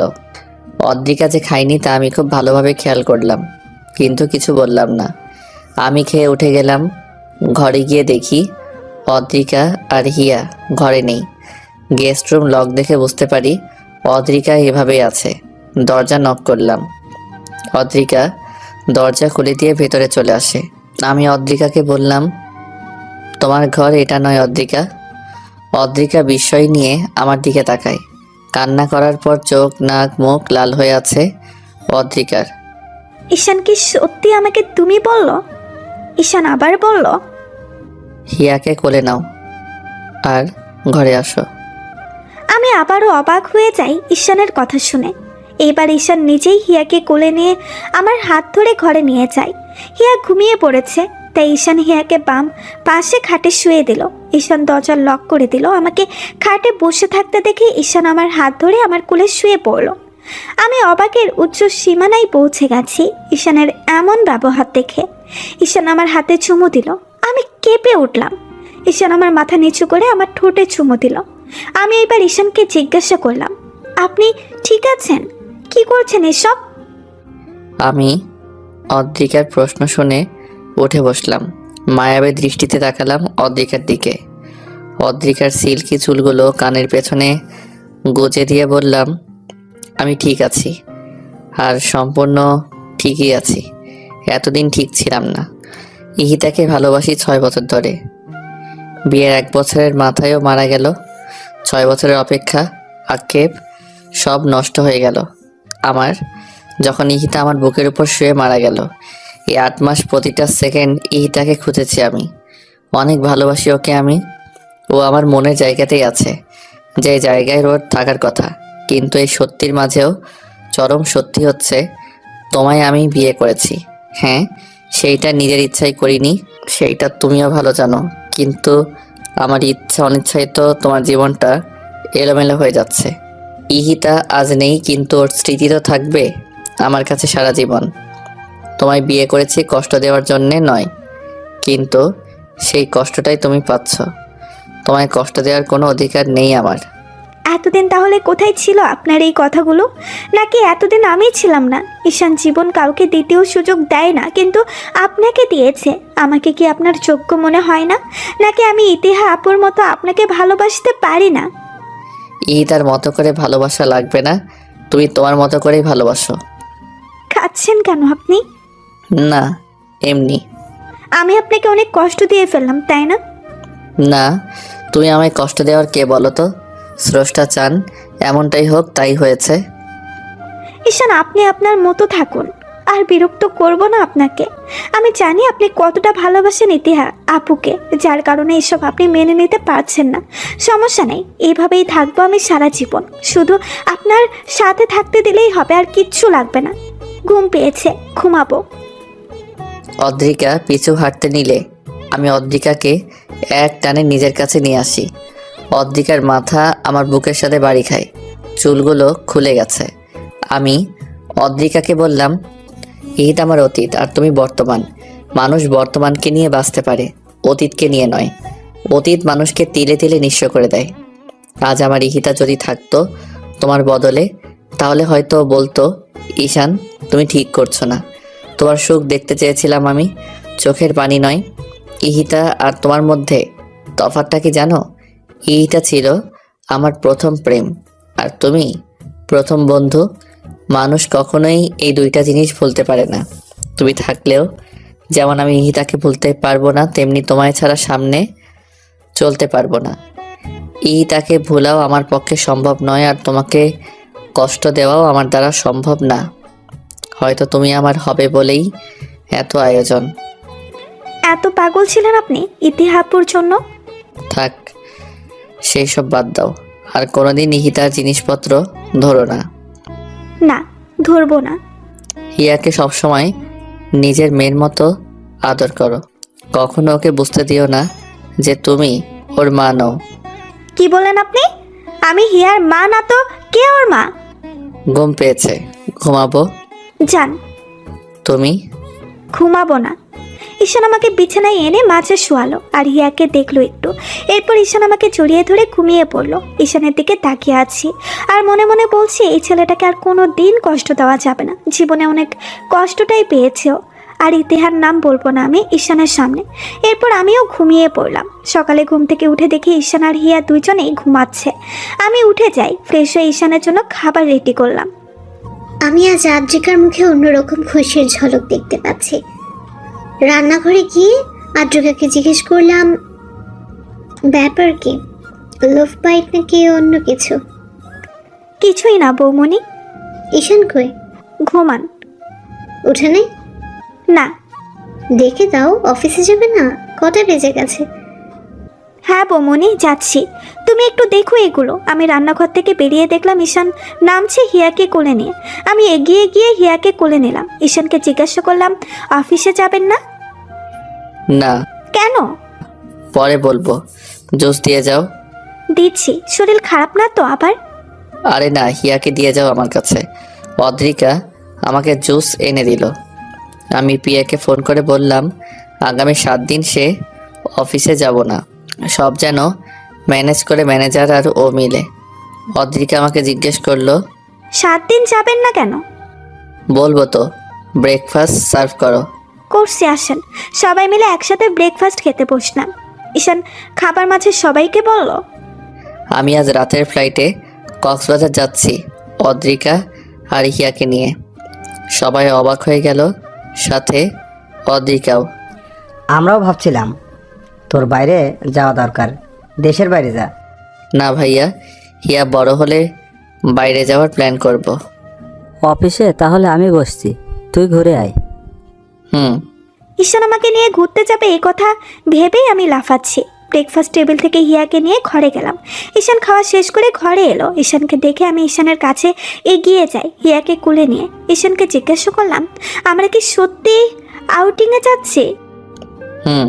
বিশ্বাস হচ্ছে না। হিয়াকে আমার কাছে দিয়ে তুমি রেডি হও, বিশ্বাস হওয়া লাগবে না। যাবো তো রাতে, এখন কিসের রেডি? কিছু লাগলে বলো, অর্ডার করে দেই। আর কাপড় গোছাতে হবে না? হ্যাঁ, তা তো হবেই। সেগুলোই করো এখন, আমি হিয়াকে দেখছি। আচ্ছা, আমি যাওয়ার জন্য সম্পূর্ণ তৈরি। সন্ধ্যার পর ঈশান আমি হিয়াকে নিয়ে রেডি হয়ে নিচে নামলাম। ঈশান হোয়াইট শার্ট আর ব্ল্যাক জিন্স পরেছে, আমি ব্ল্যাক শাড়ি আর গা ভর্তি গহনা। হিয়াকে আমি টি শার্ট আর শর্ট পরিয়েছি। আমাদের দেখতে ভীষণ সুন্দর লাগছে। সবার কাছ থেকে বিদায় নিয়ে ঈশান এয়ারপোর্টের উদ্দেশ্যে রওনা দিল। ড্রাইভার গাড়ি চালাচ্ছে আর আমরা পেছনে বসে আছি। ঈশানের কোলে হিয়া। ঈশান হিয়ার সাথে কত কথা বলছে, আমি সেই কথাগুলো মনোযোগ দিয়ে শুনছি আর হাসছি। ঈশান আমার দিকে এক নজর তাকিয়ে আবার হিয়ার সাথে মজা করা শুরু করে। 1 ঘন্টা পর ঈশান এয়ারপোর্টে গিয়ে পৌঁছালো আর সব ফর্মালিটি মেনটেন করে প্লেনে উঠলো আমাদের নিয়ে। বিমান ফ্লাই হবার পর বেশিক্ষণ লাগেনি কক্সবাজার পৌঁছাতে। মধ্যরাতে হিয়াকে আর আমাকে নিয়ে ঈশান বুক করা হোটেলে ওঠে। হোটেল রুমে গিয়ে ঈশান হিয়াকে পিছনে শুয়ে দেয়, কারণ হিয়া ঘুমিয়ে গেছে। এরপর ঈশান আর আমি ফ্রেশ হই। ঈশান কফি খাচ্ছিল, তখন আমি ভেজা চুল নিয়ে ঈশানের পাশে দাঁড়ালাম। ঈশান কফির মগটা রেখে আমার সামনে এলো, আমার কাঁধে হাত রেখে বলল, এত রাতে গোসল না করলেও পারতে, ঠান্ডা লেগে যাবে। করে ফেললাম। একা একা কফি খাচ্ছেন কেন? তোমারও আছে, ড্রেসিংয়ের উপরে দেখো। নিয়ে আসছি। আমরা দুইজন মিলে কফি খেলাম আর গল্প করলাম অনেক। ঈশান বেশিরভাগই ইতিহার কথা বলেছে, কিন্তু আমার রাগ হয়নি, বরং আরও জানার আগ্রহ বেড়েছে। প্রায় ভোর, তখন আমি আর ঈশান ঘুমাতে চাই। দুইজন একসাথেই শুয়ে পড়লাম। ঈশান আমার হাত ধরে ঘুমিয়ে যায় আর আমি হিয়ার উপরে হাত রেখে শুয়ে পড়ি। সকালে ঘুম থেকে জেগে দেখি অদ্রিকা এখনো ওঠেনি। আমি এক দৃষ্টিতে তাকিয়ে আছি অদ্রিকার দিকে। অদ্রিকা আড়মোড়া ভেঙে জেগে দেখে আমি হাতের উপর মাথা দিয়ে অদ্রিকার দিকে তাকিয়ে আছি। আমি তো খেয়াল করিনি অদ্রিকা জেগে গেছে।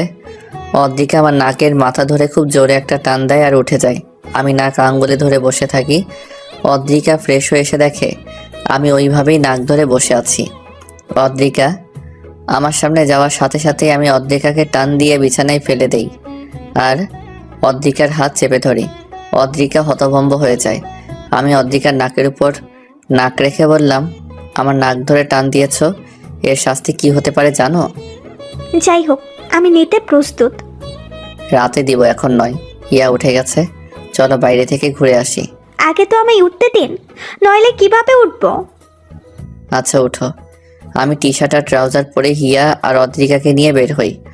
অদ্রিকা জিন্স টি শার্ট আর লং কোটি পরেছে, চুলগুলো ছাড়া। আমার কোলে হিয়া আর অদ্রিকা আমার হাত জড়িয়ে ধরে আছে। সি বিচে গিয়ে দুইজন মিলে অনেক আনন্দ করলাম। অনেকক্ষণ মজা করে দুইজন হোটেলে ফিরে এলো। ফ্রেশ হয়ে বেলকনিতে দাঁড়িয়ে রইল অদ্রিকা। আমি পিছু গিয়ে অদ্রিকাকে জড়িয়ে ধরলাম। অদ্রিকা কেঁপে উঠল। অদ্রিকা পেছন থেকে ঘুরে তাকালো আমার দিকে। আমার চোখে মুখে স্পষ্ট হয়ে উঠেছে অদ্রিকাকে কাছে পাওয়ার আকুলতা। অদ্রিকা বিছানায় তাকিয়ে দেখছে হিয়া ঘুমিয়ে আছে। অদ্রিকা আমার গলা জড়িয়ে ধরল। আমার নিঃশ্বাস পড়ছে অদ্রিকার চোখে আর মুখে। অদ্রিকা বলল, বাবুর 1 বছর হতে আর বেশি দিন বাকি নেই। আমি চাই হিয়ার জন্মদিন ধুমধাম করে উদযাপন করা হোক, আর ইতিহা আপুর মৃত্যুবার্ষিকী গ্রামে করব, এখানে নয়। আমিও তাই ভাবছিলাম। হিয়ার 1 বছর পূর্ণ হওয়ার দিন থেকে ঠিক 7 দিন পরেই তো ইহিতার মৃত্যুবার্ষিকী। এই জায়গায় কতদিন থাকছি? মাত্রই তো আসলাম, এখনই যাওয়ার চিন্তা করলে কিভাবে হবে? একটা কথা জিজ্ঞেস করি, হুম। আপনি কি শুধু দায় সরাতে আমায় মেনে নিয়েছেন নাকি ভালোবেসে? ভাবতে হবে। অদ্রিকাকে রাগানোর জন্য এই কথা বললাম। আচ্ছা ভাবুন। ভাবছি আরেকটা বিয়ে করি, তাহলে হ্যাট্রিক হয়ে যাবে। আবার এটাও ভাবছি এইবার যাকে বিয়ে করব তার ঘরে একটা ছেলে সহ করব। কি বলো? বিছানায় শুয়ে আমি অদ্রিকার দিকে তাকিয়ে কথাগুলো বললাম। অদ্রিকা আমার কথা শেষ হওয়ার সাথে সাথেই আমার বুকের উপর শুয়ে আমাকে জড়িয়ে ধরলো আর বলল, সেদিন আর ঈশান মির্জা দুনিয়াতেই থাকবে না। তাহলে কোথায় যাবে? আমি অদ্রিকাকে জড়িয়ে ধরলাম।